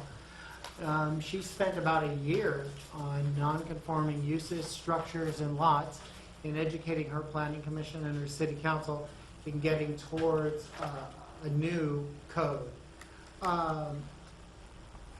And she finished this in 2011 and 2012. You're going to find most of this very applicable to what we do. Some of it you may not. You all have this in your packet, right? Yes. Okay. I'm going to try to blow it up a little bit more.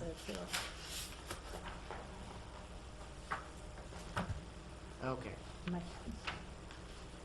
So the document is intended to discuss the intent and practice of California land use and planning law governing non-conforming structures, uses, and lots. Issues discussed in this report include an analysis of the concept of non-conforming structures, uses, and lots. Remember the word parcel is the same thing as the word lot usually. What is considered non-conforming? What is not considered non-conforming? How are non-conforming regulations applied?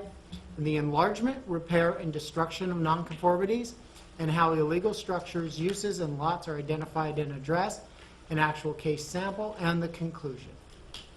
Well, I don't think I'm going to read the entire introduction to you, but I think you understand the police power that a city has in regulating land use already, and it is intended to protect the health, safety, and welfare of the citizen and to shape the physical layout.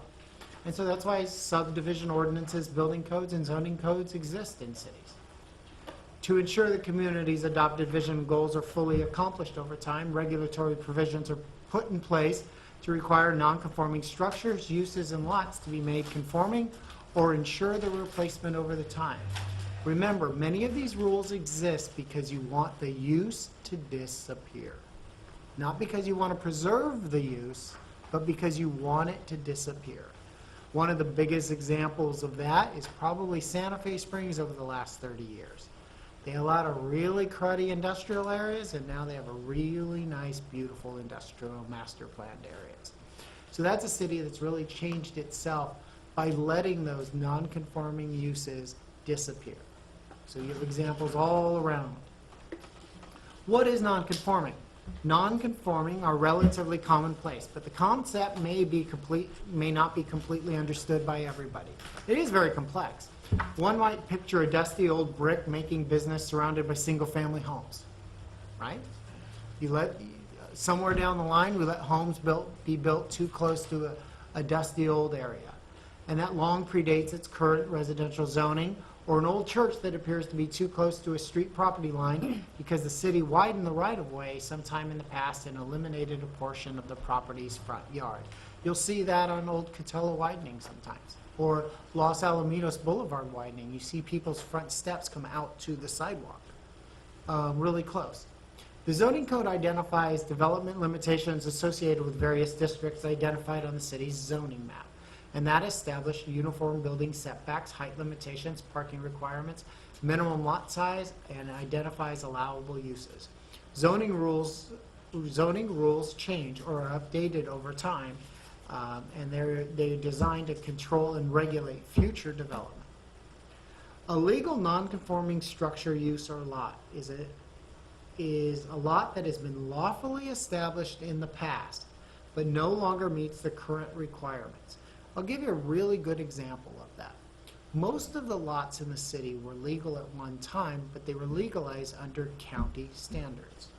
We became a city, we developed our own zoning code, and now you probably had 1/3 of the city non-conforming lots. Lisa, do you have a good example on that? On the non-conforming lot? Yeah. They're all, In our city, yeah, I was going to Yeah. say, pick a lot. well, it's not from towards- the original, it's also based upon the latest change. Correct. Right. Yeah. You adopt a new code that says, So the, Now your lots have to be, the original lots were 49 and a half by whatever, mhm, and we changed it in '02 or somewhere around there, I believe. And to basically by square footage, well, you've changed the frontage, you required it to be 60 feet, I yeah. believe.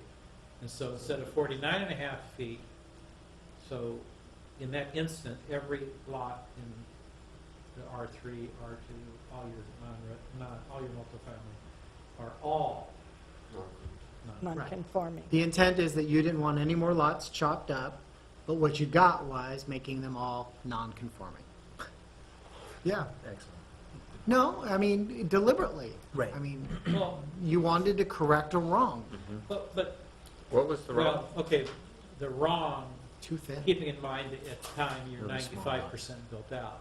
Right. So what you did is you just, you know, We just created a you problem. created one. You made huge Because we're property not, they're not, And you those made- lots aren't going away. And we made the setbacks 20 feet instead of 15 feet in the area. Mhm. Again, where you're 95% built out, now we're probably 98% by now. And so, while you got all your lots, nice shot down there, 15 feet, and every now and then you jump back 5 more feet.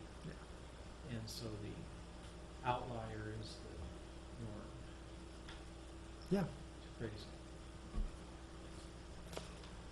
So as a general rule, nonconforming regulations presume that the nonconformity is detrimental to public interest, and that the nonconformity needs to be brought into conformance with current code at some point in time.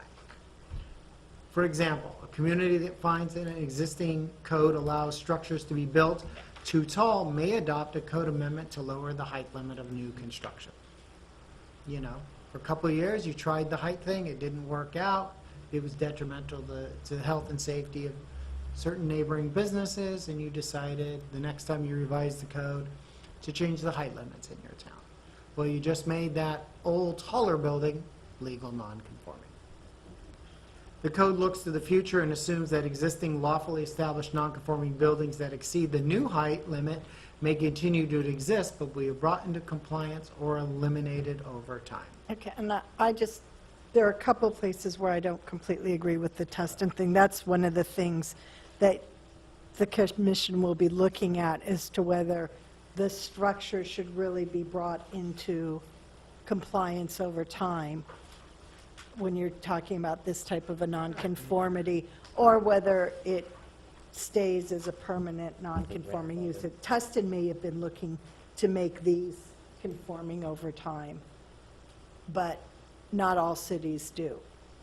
Some just say, well, as long as, you know, unless you're completely burnt down, then if you rebuild, you're going to build to current codes. But otherwise, we're going to let you stay. Do you really expect So a building to chop the first floor, the top floor off of it? after 30 years, because Yeah, their time just ran out. yeah. So that's the challenge that you're gonna have. Can you really fix that? And if you talk Sure about you can the, fix if you it. talk about the Fix it, property, but you can't fix that either. We take About- it back to yeah. what it 49 to was, and let 60. the city You can't finish fix building that. out the way it. You can't change it from 49 to 60. and eliminate You get a lot 99% of the stretcher. problems. Do they make Lot those? stretcher. You get a what did you say, a lot stretcher? Yeah. They make those. Can you get one for my height? Did we open the public hearing? Yeah. Did you want to let Kevin go first, because he stayed here for this Yes. topic? Yeah. And if you, he may give you some food for thought, but he'd like to comment Are we on our doing staff report, non-conforming. or are we? No, No, we're, yeah, we're just going to go to gonna- public hearing, so Okay. So he can go. Kevin doesn't have to sit here Yeah. forever. Yeah, so with that, I'll open up the public hearing He's and welcome to. invite. he's welcome to stay, My kids are Yeah. already asleep, so it's, and he has a 10 o'clock with us tomorrow morning. I need to reintroduce myself. Kevin Hayes, Lincoln Property Company. This is one that we've been at a planning commission just talking about the zoning ordinance, zoning change that went through. I talked earlier about the number of square feet that we've acquired here in Orange County, and this is candidly our greatest failure over here with this property that we've acquired now, having what will be a legal non-conforming use that we would have anticipated in our base business plan. We did look at retail. As a developer, you make the best choice that you think economically viable for the property. And from the outset, retail was not the best choice for 3131 Catella, the property adjacent to us here. We have now passed on 3 really brand name office tenants that would have brought a lot of office workers to the property. We acquired the property in December of 2014. The old tenant, Supermedia, occupied the space through September of this year. They are no longer there. And what the nonconformity that we have does not relate to our structure. It relates to the use. So our amortization clock would be tied to, do we only operate retail? And retail only operates on the ground floor. So we would have that as a possibility that we could turn that existing structure into a retail center, which seems slightly silly, just knowing the retailers wouldn't pay top dollars for it.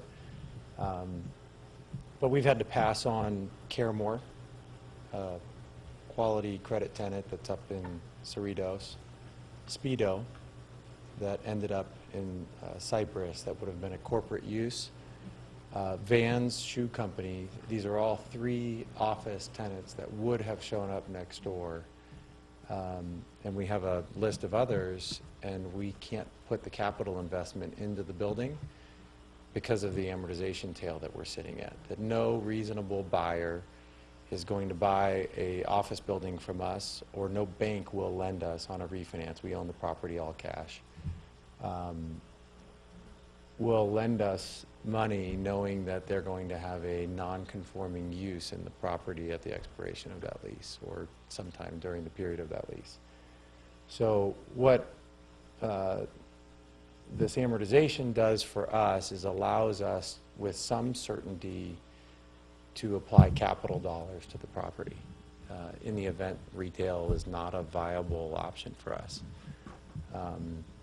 As Steve knows, and City Manager Plumley knows, we're working hard to market the property for retail. We have one potential anchor that could rationalize a development, but after more than a year of effort, or almost a year of effort, we have one hope. So if that does not come through for whatever reason, and even with that one hope, the economic viability of the shopping center that could be built next door is right at a razor's edge. It still makes more sense to be an office property.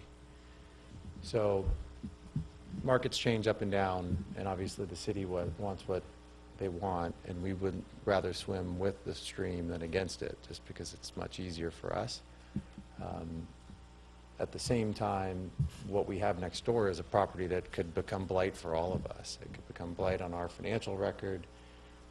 It's a rounding error of a total investment dollars that we'll put out in any given year, but it's something that we don't want to sit there and let sit fallow because we can't lease it to an office tenant, knowing that there's no way out of a refinance or sale eventually of the property. So we proposed, and I believe it's in the staff report, a letter, and we think a very reasonable amortization period is 50 years for some of these uses. What that allows us to do on the commercial side, and we have seen this split between commercial and residential and treat them differently, the way a split tax roll would, because you don't want your grandmother to be kicked out of her house, but commercial owners should own or pay more in property taxes. Obviously, that's not the case here in California, but you can look at these two things separately. And the way a 50-year amortization sets up for us is actually the very minimum amount of a financeable ground lease, effectively. So once ground leases get shorter than 50 years, they're no longer financeable. And so that's, or more difficult to finance for that matter. So it gives us a period of time and some certainty,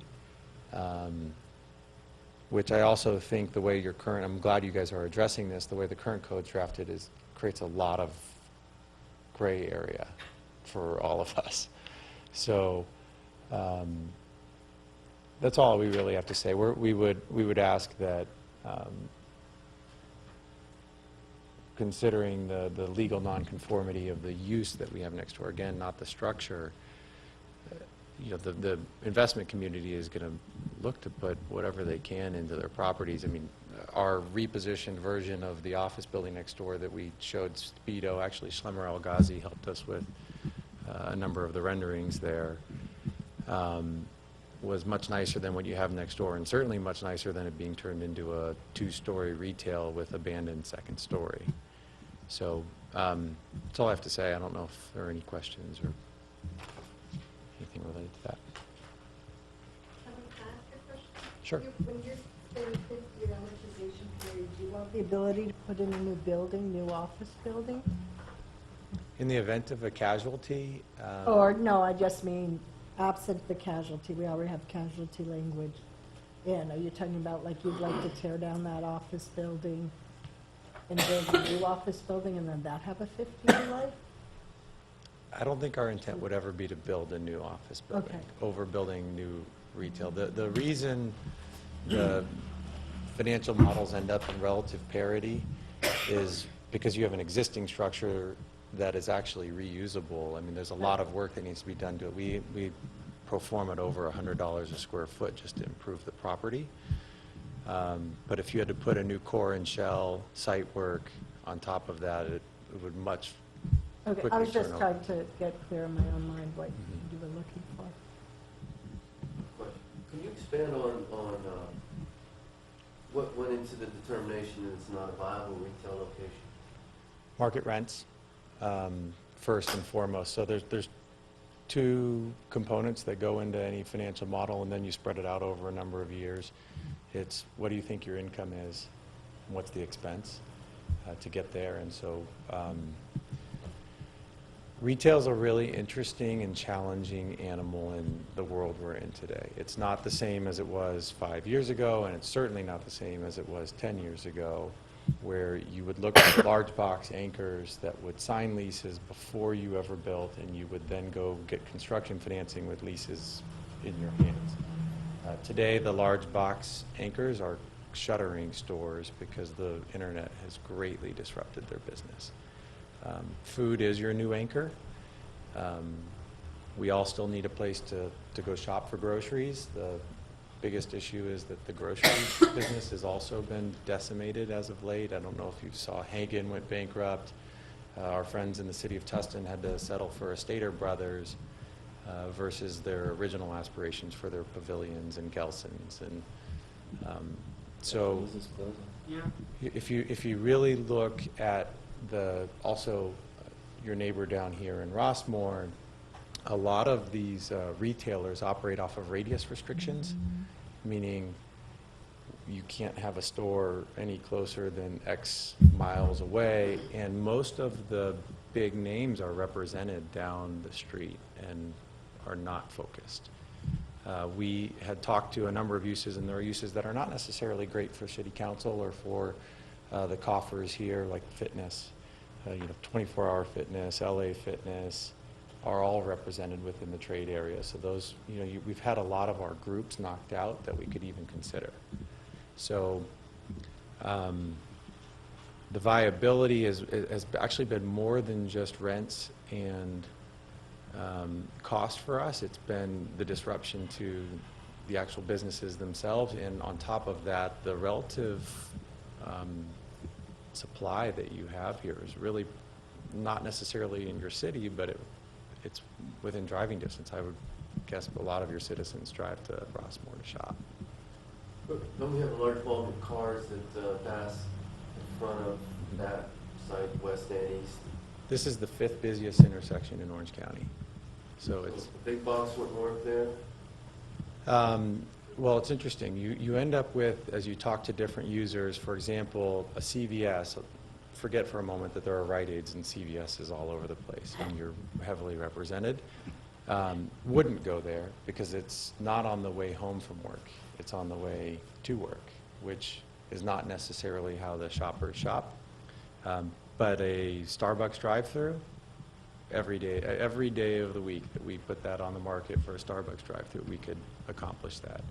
It's just the types of uses that we really see working over there and being easy will be the QSRs, the quick serve retails, where you could put a Jersey Mike subs, or Subway or whoever it is that would be out on the street, so the street-facing drive-through or kind of out parcels effectively that you would see. The problem is they don't make up enough of your gross building area for the site to actually rationalize the development overall. I know you don't control both sides of the equation, but it seems to me something like Ganal, if we can have Ganal move over there, so we can free up that space where Ganal is for our compass plan in the heart of our city, then that would be a great place for a site like Ganal. I know that's two different parties, and you only have control one side of the equation. Yeah, the problem for Ganal, so you also have co-tenancy issues. So the tenants that pay rent, like the shop space that you need to rent. So most of the strip centers that you see actually that are very successful, that have a Whole Foods and a Dick's Sporting Goods and an Orchard Supply Hardware, those large boxes barely rationalize their development costs. They provide the landlord a small return on cost, but what they do is they bring traffic to the site, and the landlord can charge more for the shop space. So, Steve and I have talked about this. A Whole Foods, for example, if you were to put a Whole Foods next door, your rent on your shop space goes from being $30 annually to $40 annually, just because you're next to a Whole Foods. But a Whole Foods would never go next to a Ganal. So you end up with these interesting co-tenancy pieces that we're looking at. And so it's a really complex soup that goes into developing a retail center, and it's not inherently obvious. It's a great site for it in some respects. One, it's really visible. Two, it's on a freeway. It's a large site.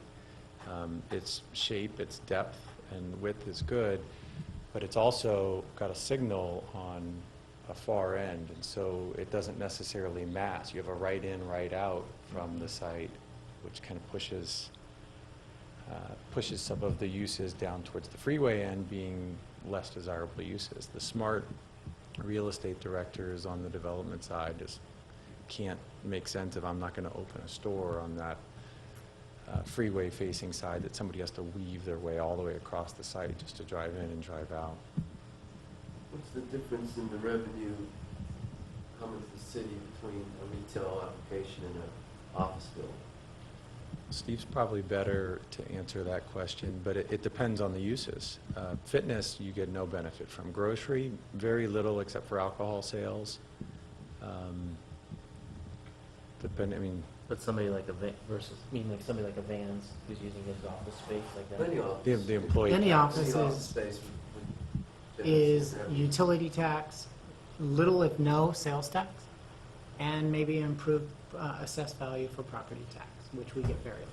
And we've seen, There's very little revenue generated from not. Yeah, you haven't accomplished the goals. If you look at the goals that you had when you rezoned the property, it was to enhance the Change the revenue general. opportunity. Yeah, and you haven't done that. Question. Maybe a large dispensary. that would work. Again, in our general plan, we're thinking long-term. You have the parcel right across the street here, Correct. but the entire site has been changed, including the city offices all the way to Oak. There's now one part, could be one large, It's a better physical site that way, to be certain. excuse me? It's a better physical site that way, to Right. be certain. Wouldn't that give you more opportunity? It helps with the physical component, but doesn't necessarily help with the other constraints, the Today. actual construction cost today. Correct. I think long-term, what you've set up is great. But there are investors that love a cash flowing, or banks that love a cash flowing office project that could one day become something better.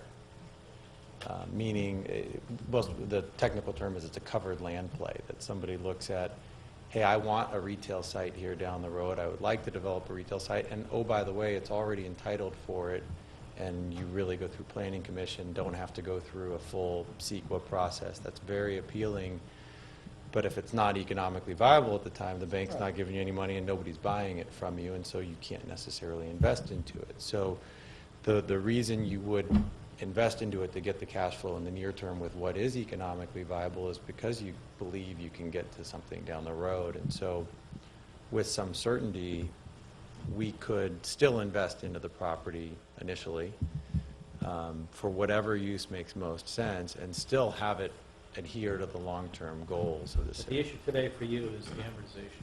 Right. That is That's the only. that's main where crux we're of at. it. Mhm. That we'll sit there until we know, we can't lease it as office, and we can't lease it for retail today. That was an issue we recognized. Which has brought us here today. That was here.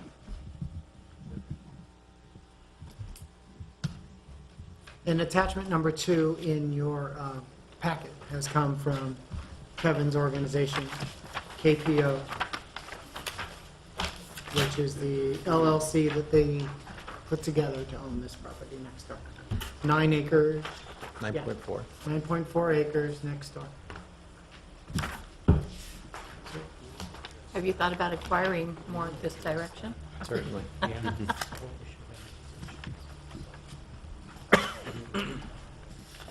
Okay, so anything else tonight? No, thank you very much for your time tonight, and Thank you for being so patient. hope to see you guys soon again. Thanks. We'll see you tomorrow.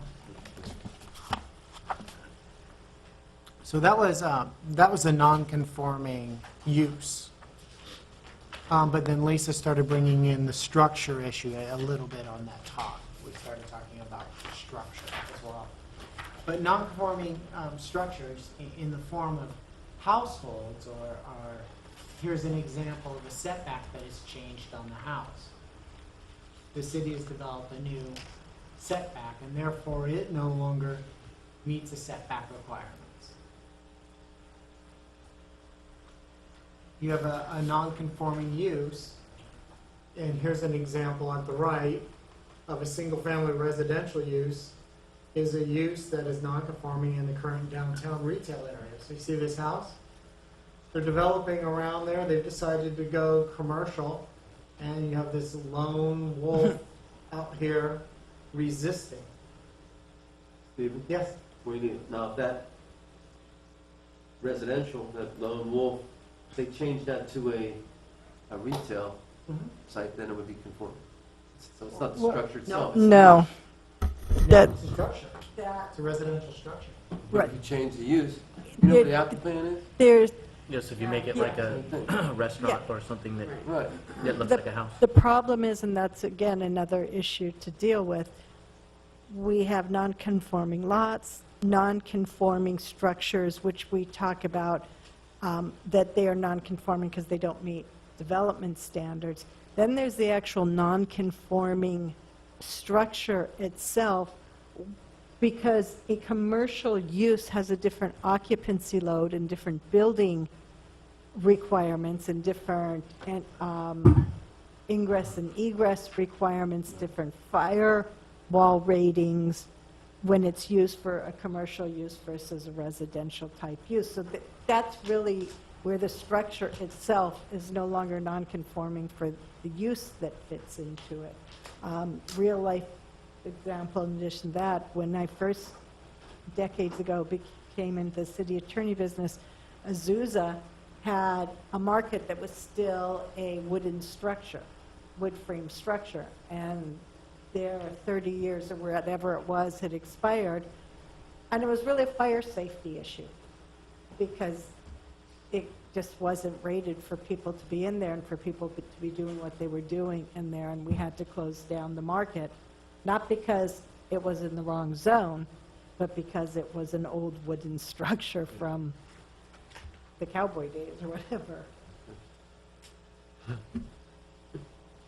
So on the non-conforming use, the new zoning ordinance anticipates that the non-conforming use will be eliminated over time and replaced with conforming uses.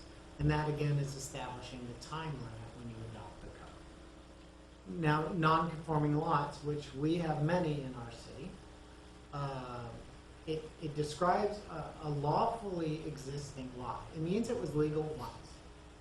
Grandfathered in, the way people use the term, they'll bring something to us like a guest house that was never permitted. There's no permits. Everyone admits there's no permitted. They'll say it's grandfathered. No, it's only grandfathered if you can show me the permits. If it was legal once. But a lot of people misuse that term. Oh, I'm grandfathered in. Well, no, you're not. Many times you are, though. Many times we find the permits when challenged. Or sometimes we won't jump to a conclusion that someone doesn't have the permits, and they're able to show us the permits, which is false. So again, a non-conforming lot describes a lawful existing lot at the effective date of the new zoning code. So in 2006, when we adopted our last zoning code, it's almost 10 years now. If we adopted certain codes, it made certain lots non-conforming. Non-conforming uses. So here's one, a non-conforming use, which was an industrial use, was replaced by a residential project. So right now, in our city, we have a non-conforming use. We have Monty Collins back home. We've rezoned it residential. So he's non-conforming. So the decision is, when should he close up shop? So that's when you get into your time. The church lot next to it is an industrial lot that is now zoned residential. And if the residential code, I don't know if it does say it, if a residential zone says that churches aren't allowed, that's non-conforming now. So you create these non-conformancies. Why? Because you wanted the property to transition, right? Everyone could agree you wanted the Monty Collins site to transition to residential. So you wanted the use to disappear. Now, if the economy goes flat, no one builds residential, but yet it's still zoned residential, then you have probably a differing of opinion. I'd like to back up a little bit. I don't necessarily think that we could flat out say we wanted it to change. At least, I think what we could say is that we wanted, that if it did change, we wanted to dictate what it would change to. I think that would be more accurate to me. I kind of agree, yeah. But it does make any new industrial buildings impossible. Right. You can't build any industrial buildings there. You can't expand or intensify his uses unless the non-conforming section that you adopt allows him to. Right. So these are the kind of examples I want you guys to use as you go along here. You have some really good examples to use as to look at the impacts it will have on certain lots. Again, non-conforming uses, turning to other uses, used to be industrial park, now it's hotels. So what is non-conforming? There are certain instances when an existing structure, use, or lot is out of conformance with the adopted code, but is not considered to be non-conforming. Public right-of-way takings, adaptive reuse of historic structures, illegal structures and alterations, illegal uses, and illegal lots are examples of circumstances that are examined in more detail below. So you have right-of-way takings. When the city widened the street in front of your house, and now your house is no longer 20 feet from the property line. You have that. There was no action of your own, correct? So you can't expand your house now? You can't change that house or alter that house without getting planning commission approval? So we have to think about these things. Right, the adaptive reuse of historic structures. Historic structures will probably never meet new codes. And we have a couple of houses in the city that are like that. Some of them on commercial property. Which, didn't the church just, yeah, that was listed as recently, right? As historic. Which one? St. Isidore. That's historic. Yeah? Yeah. Oh, maybe they did it. They might have done it, but the city Do hasn't. we- Oh, okay. I read something. Did you read that recently? No, I was just thinking about The historic, structure on a city property. no, City doesn't not own on that. city property. No. We have some On houses commercial. in the city. There's some houses. Right. Mhm. They're not deemed historic, they're just historic in character. Structures where exceptions have been granted, variance and conditional use permits are methods which could allow a property owner to seek or attain relief. You've seen that in our old code. It says you can expand if you obtain a CUP, right? So the code already had a condition, but many times approving that expansion defeats the purpose of you wanting that structure to disappear over time, or wanting the property to transfer to another use over time. Once granted, the variations in setbacks, parking, and height are not considered to be non-conforming, but are recognized as conforming. Remember, a non-conforming structure, use, or lawfully existing prior to the change in code. A structure developed using a variance or a conditional use permit differs from a non-conforming structure in that the variation occurred lawfully after the adoption of the code. So that's why good record keeping on our part and historic knowledge helps a lot when we do our jobs. How does that work now? So,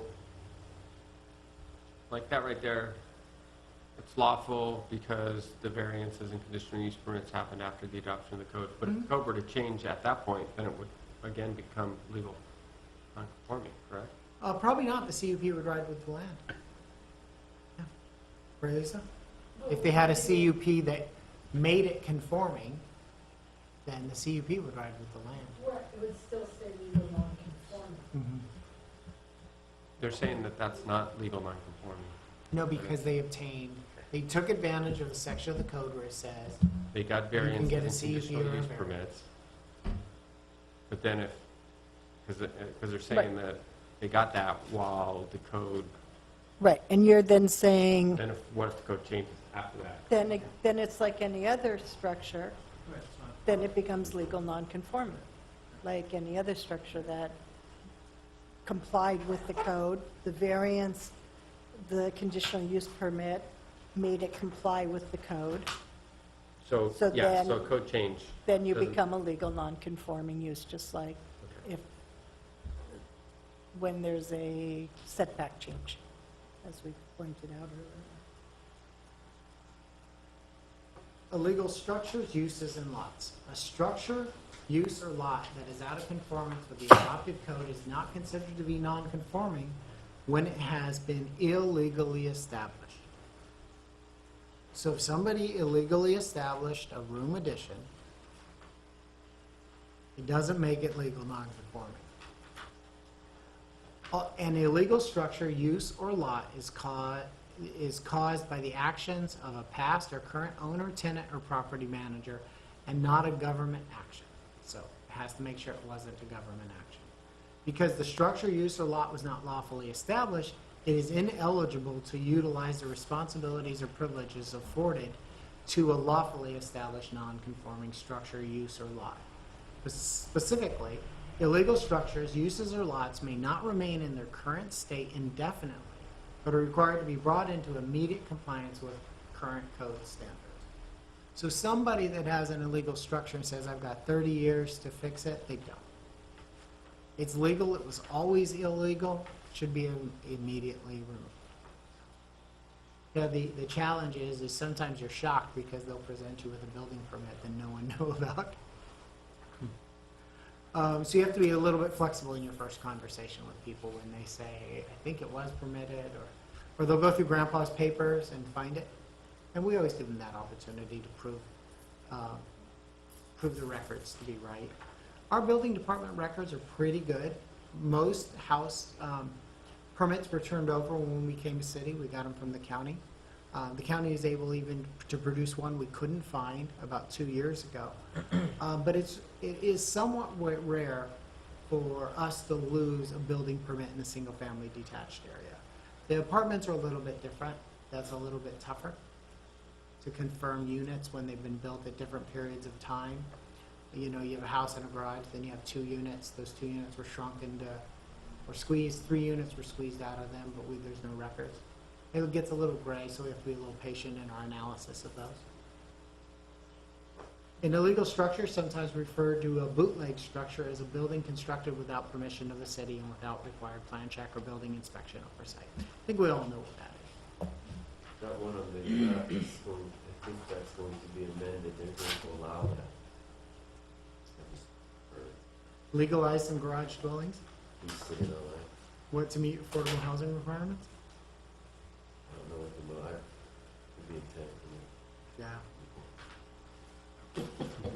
Yeah, garage conversions, a lot of cities. So fun, being a sanctuary city. Yeah. Garage conversions, they struggle. We've all seen the fires in them.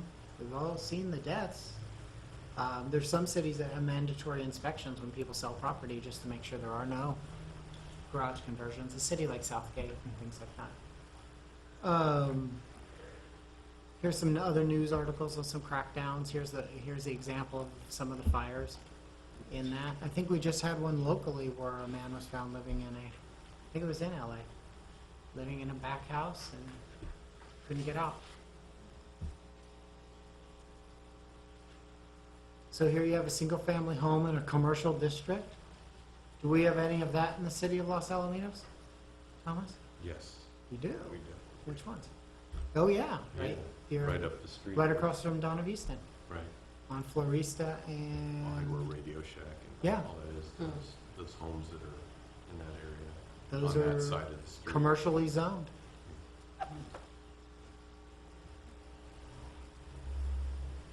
More house fires. So if somebody wanted to tear down one of those houses and rebuild, As a house, they could We couldn't, become commercial buildings. then they- unless you draft an ordinance that gives them a way they could. And you know, that's, is that typically disclosed in the real estate transaction that it's, or not always? So somebody thinks they're buying a house that they can tear down and rebuild, and all of a sudden they buy the house and they That can't. happened to that house. That happened to that That's house. why we were thinking of it right now. five people came up to us and asked, hey, what's the zoning on the property? And then that 6th guy never asked, and he bought it. And he wanted to redo it? The second one in Which from, one? the second one in from Florista, the white one, has a, Craftsman style. Little itty bitty. So he wanted to remodel and Right by couldn't? the shopping center, wanted to add rooms to it. you know, the Japanese That's terrible. kung fu studio and. Is he the one that sold and bought the other Two historical house? houses Yeah. on that. Yeah, he sold and bought the other Between historical Marlon's house where they house. tore out the big tree and put the driveway Oh, across from CVS. He went and bought that. okay. But it's not always disclosed. Yeah, Interesting. Yeah. so no, most people that buy property, they'll come to City Hall and ask us, the zoning, or their appraiser, or their realtor. We will, when our property goes for sale in Los Alamitos, about 4 different parties will come to City Hall for each transaction. So multiply that, we'll get about 12 to 20 different calls regarding one property. So by the first call, we know it's a hot property, we take all the notes, we know the answers to give. But they're all asked the same questions, and we have a log that we log everything in to make sure we're giving consistent answers. And so I'm not going and researching something that Tom already provided them. Yeah, and so we'll provide people like that with the non-conforming section of the code. They will read it, and they'll see the irregularities that you've all seen in that section of the code as well. Well, how can I add on to it? What if it burns down? So the appraiser wants to see that language, then the lender wants to see that language. So the language is very important. So more things about bootleg and crime and illegal uses. Now, how are non-conforming provisions applied? Since most structures, uses, and lots in a city conform to the code, the application of the non-conforming regulations occur infrequently. For most cases, nonconformities are allowed to continue until the end of their economic life, when they are voluntarily replaced with conforming structures, uses, or lots. Although the adoption of new regulations does not typically include a requirement for immediate discontinuance or otherwise lawfully established structure, use, and lot, a new zoning ordinance may compel the elimination of the nonconformity over a reasonable period of time. And so that's one of the challenges you will have, is establishing a reasonable period of time of when you think a use, a lot, or a structure should no longer exist. What criteria are we going to use for that, and would it be universal across the city, or would it be? Well, Our lifetime. I mean, should it not be different for different types of uses, light industrial, different to residential? I don't know, Vincent. It may. Residential may have a different lifespan for commercial property, yeah? There will also be a provision added that's going to provide an out that if any owner feels that it's not sufficient time, that they can make an appeal to the council and present the evidence that they won't be able to recoup their investment. I think we need to probably discuss amortization periods. Very. And I mean, I think, I understand, you know, there's a lot of assumptions here that you know, it's assumed you want everything to disappear. I don't share that. Right. assumption. I think when we start with a premise like that, I don't think we should be locked into that box. I mean, I don't share that myself personally. You know, I think if a place burns down, it's one thing, but I'm not in. My house is 50 years old. Yeah, Steve was using this report done by Tustin as a way just to bring these issues to the forefront. But if you go back to the staff report that we prepared, those are some of the issues that we raise up front as to, you know, we list about a page of questions, you know, just to begin. And one of those are, what should the amortization periods be? And should there be amortization periods at all? So I think this is, again, what I said before, this is what Tustin did. This is talking about Tustin's ordinance, but you're absolutely right. There is no legal requirement that says you absolutely have to get rid of them. Certainly, the case law indicates you get rid of the non-conforming uses, that's the idea. But the structures and everything else, Right. I think they're different policy issues as to the different types of nonconformities. Yeah, and Los Alamitos has some real interesting properties that will be affected by these decisions. Well, and I think we have to keep in mind that the city will outlive all of this, and the structures will outlive all of this. And things will change over time. And, I mean, just naturally, when you sit there and have 100-year-old homes practically over here. That way. Here, okay, I mean, the 3 or 4 that we have that are, you know, why would we mandate stuff like that to be torn down? I mean, not that we would in a residential area, but other, you know, these are all owned by people. They have invested their life into them and say, you know, and through attrition, that stuff will change. And, you know, I have a hard time imposing arbitrary deadlines, you know, that it's like a taking. You know, we're going to take the property from you. Okay, can't take it today, but we'll force you to give it to us. Or you're taking my ability to borrow against my property Well, away. that's like what we're doing there. Yeah. And so I think that's, I think we need to philosophically, we kind of need to be, I don't have to be on the same page, but I mean, we would have to. 4 of you have, do. have, 4 of us have to have that discussion. You have to have that discussion, I mean, because, you know, time, before you know it, it's 50, 60 years. Well, so it appears, based on our 68. guest tonight, that some decisions that were made recently already did affect. Yeah. Mm-hmm. So, I mean, we're already there. I mean, Yeah, we're there. There were already some decisions made that I'm gonna need maybe a little bit of clarification after we get through this. Okay. Just because it happened right apparently Before you came back. Yeah, so I just have a couple of questions to try and get me up Okay. to speed. I just sort of, I don't think the 3 of us thought we would get through this all tonight. Yeah, there's Just- no just- way. Yeah, there's no way we thought we were. We wanted you to start absorbing it, getting some examples, look at some other cities, look at what's going on here, talk about a few specific parcels in Los Al.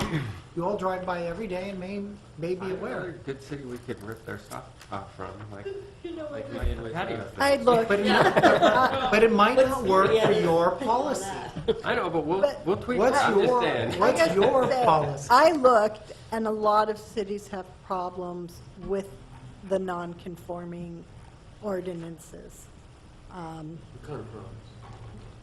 Okay. Problems enforcing them or problems For with? just the language of them, we have, for example, Laverne approved a Walmart neighborhood market.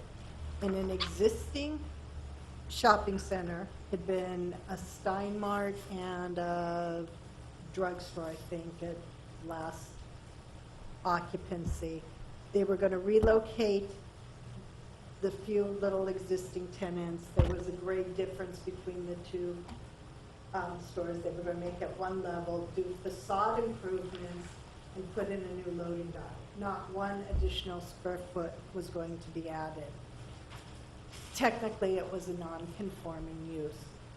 Then they were doing because it did not need parking, because you certainly are not the only city, even a newer city, Laverne, is having the same type of issues that change your standard.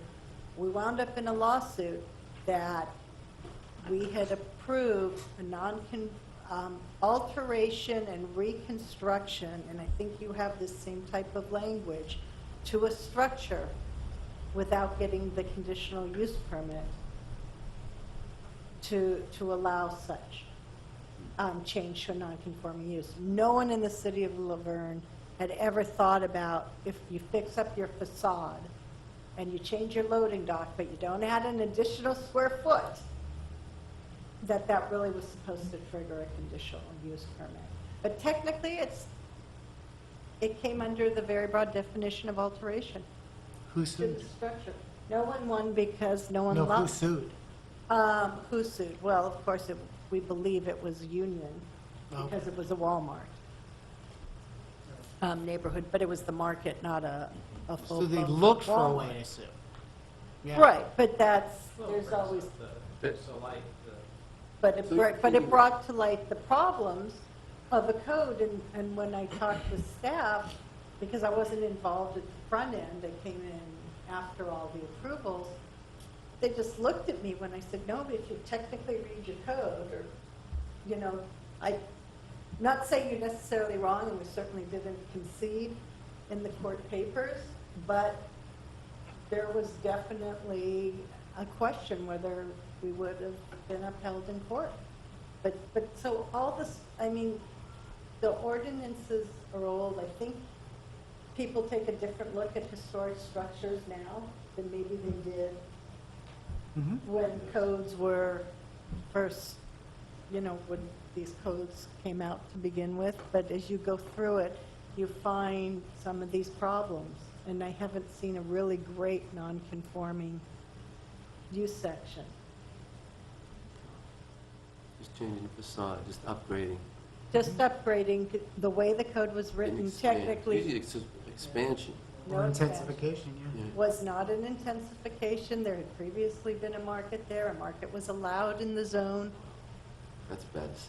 by, and it was never decided. I mean, it's just, So it's almost like what you guys did to the, where mustards and all that stuff is, where they just kind of did some facade improvement, Mhm. and that's really all they did. And I don't think any square footage was added or anything like that. I don't know if it was non-conforming as far as parking. I don't think it was, no, I don't think it was, but I mean, that's basically all they did. Right, It's easy to meet right. parking when you have 3 vacant storefronts. Right. Yeah, that's neat. And I mean, Doesn't it? nobody really meant to discourage a shopping center from sprucing up, and, Yeah, that's, but, I mean, so, that's what you That's- get away but I with. haven't The hard found, I part. mean, I have looked, and I did look for sample ordinances. I haven't found one that I love yet. They have Even really a like. section here about non-conforming structures may be repaired or replaced as long as the improvements do not exceed 50%. Mhm. You know, so I thought that was interesting. Most codes will have a 'Cause it gives repair. people the ability to do some things right. Yeah. And this is your chance to design a code that works for our city, the city that, This is your chance this is your chance. So to when bring we, us some stuff that we could plagiarize. But Lisa just told you she can't find anything she I likes. haven't- I know. You know, we represent Bring 5 us cities. a variety of stuff. And then I've we can looked take a at look some it. of, It worked good on the last thing. yeah, the cities that I It did. So we've provided you a lot of questions in the staff report and definitions, and some of the questions that we'd like you to address as a group. Yeah, we can actually, we can. Yeah, I think this is probably a good time to take a break. Well, I think I read. Take a break on this topic? continue. No. Yeah. Yeah, continue Continue it. the meeting. Yeah. The public hearing's still open, Yep.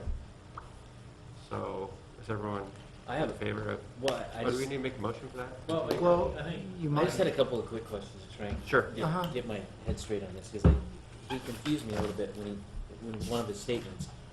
So I understand that the zoning was changed Mhm. based on what you guys did, which changed that to retail.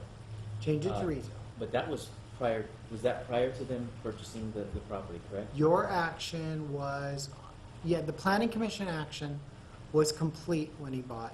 And so The he knew city it was- council's wasn't.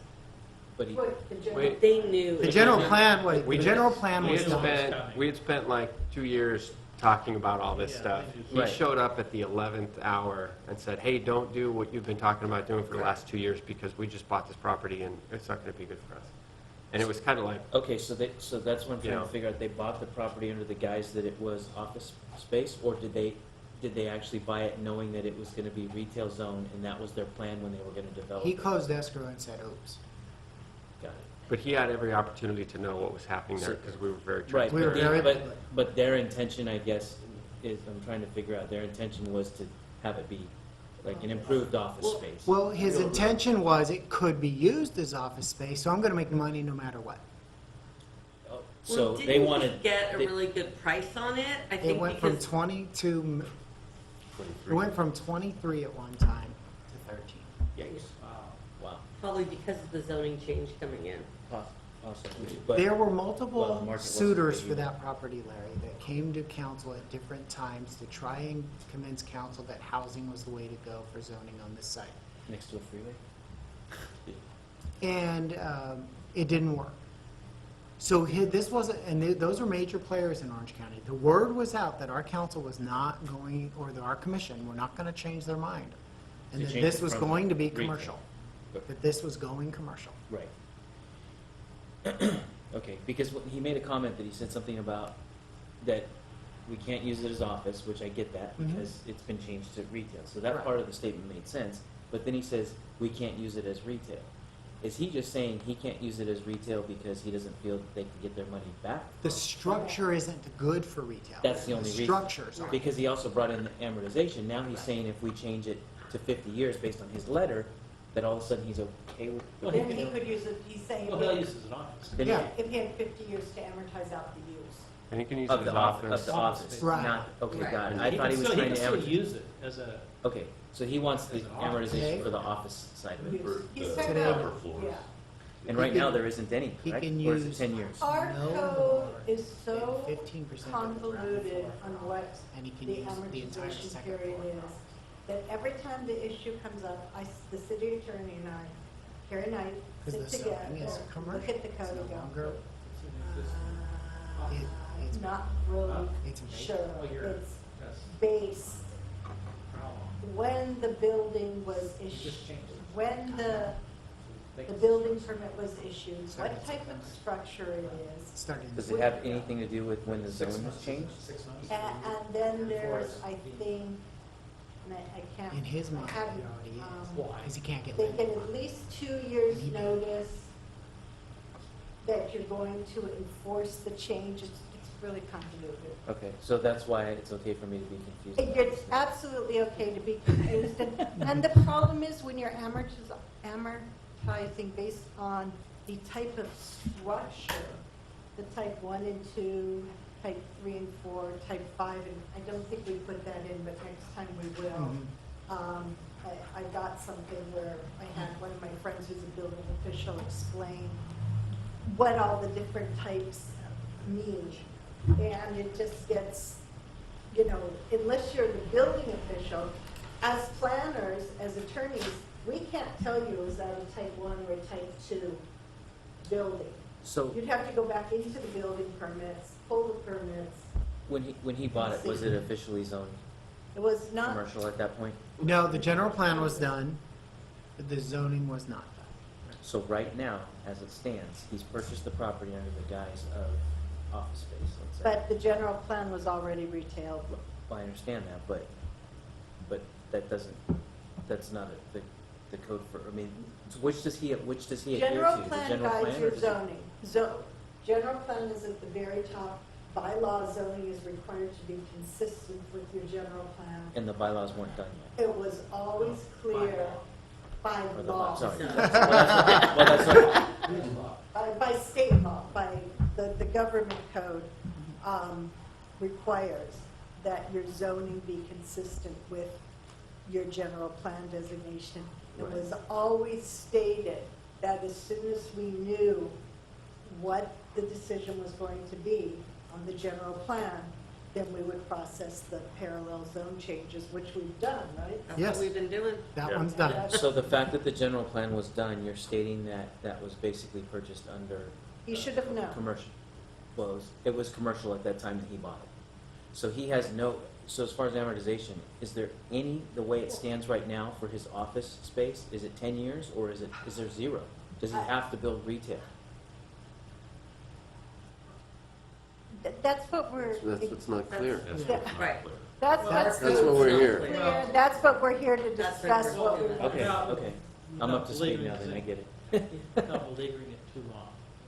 Get out of here. Yeah, sorry. Okay, we made a change in the general plan to retail, okay? Mhm. And I'm glad we did. I think that is and was the right move, and the guy confirmed it over the long haul. He said that it was right. Okay, so where does that leave, him? Okay. The problem he has is that the amortization period that we have prevents him from pulling cash out, refinancing, doing whatever, getting long-term leases. Because they make a lease, they finance the lease, they do whatever they get their money and go and do that. So that's one issue. Then the next issue is, can he use it as office space? Yeah, so that's the Today, question I. today. Mhm. And now, my understanding is, yes, he can, but if, and we get into vacancies, if a non-conforming use is left vacant for a certain period Mhm. of time, then it's deemed abandoned, and you have to now conform to the new zone. In What's this that case- length of time? Well, was it 6 months or is it a year? I think it's And there's- is it 30 days? No, it's longer than that. It's longer than that, and you actually need to, under case law that's come out, Because he said it was vacant as of September, did he say? you'd, So the you'd clock have, starts ticking, Couldn't he just correct? put a desk and a phone in there and say Well, he's using it for office but that's space? something to me that, He can that's, work out of here. that's 4 kind of, months. Yeah. 4 months. months, but see, if you think about it, given the market and all that, I think that would be highly unreasonable. And at this Yeah. point, you'd have to give them notice, we hereby consider your use to be abandoned, you can't reuse it, you have the right to appeal. Or he can say, I put an office in there. Well, And there's, of course, case law now that says, well, did you intend to abandon if you were trying to lease it or make use of it? Was it egregious? so what It he may not be what he abandoned. needs really is, Is this, Relief. we on the record? Yes. so what he really needs is relief from the amortization, some type of relief on that. I mean, which is why that discussion we should have probably sooner than later, and then. Well, but I think we're trying to address Yeah, more than yeah. just a single And- property yeah. there. Exactly. No, No, I we are, understand. we are for sure, but I was trying to But it's understand gonna why affect he the was whole, here in it's relation affecting to just this. about everything Right. we've No, done. no, for the record, you can- So the only thing you did in September One-on-one. is why are we talking about made this? the, if the we're- motion if to there's try and make some changes possible to this, legal action to this in the future? particular No, we're non-conforming. not talking about possible. That was all that was done in September. No, if they're, okay. What if they decide to bring it? And we're talking about this on, Someone could decide to bring All legal right. action on anything that anybody does anytime, so, Yeah, I mean, okay. I'm not asking about any decisions on I'm that I'm not saying you, particular- I'm saying. I'm just trying to understand And Larry, what's I'm going on. looking at the code still, and I can't tell you what the amortization period is on a use as opposed to a non-conforming. Which has been the, because this came up when we did the CrossFit a few months ago, legal on, you know, it's come up 3 or 4 times in the last year. comes up on and everything. it's gonna come Yeah. up again. Anytime because someone we've wants to changed build not over only there, this zone, Right. we've it comes changed up. all the others. Industrial, right. Yeah, we've done this to, Wow. you know. And predecessors of yours have done it on other properties Right, too. So we just need to. I mean, there's a residential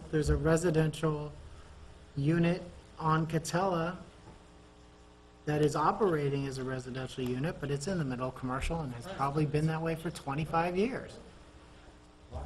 But has anyone sent them a letter saying you're an illegal non-conforming and the clock starts here? No. Well, how could you? Well, it should have been done the day it was. But with what we have, Yeah, I. with what you're exactly. telling me right now, I don't even know how. We don't you have the even tools enforce to enforce. We don't. it. No. And that's what we need to get to. That's what the Okay. commission will give us. Yep.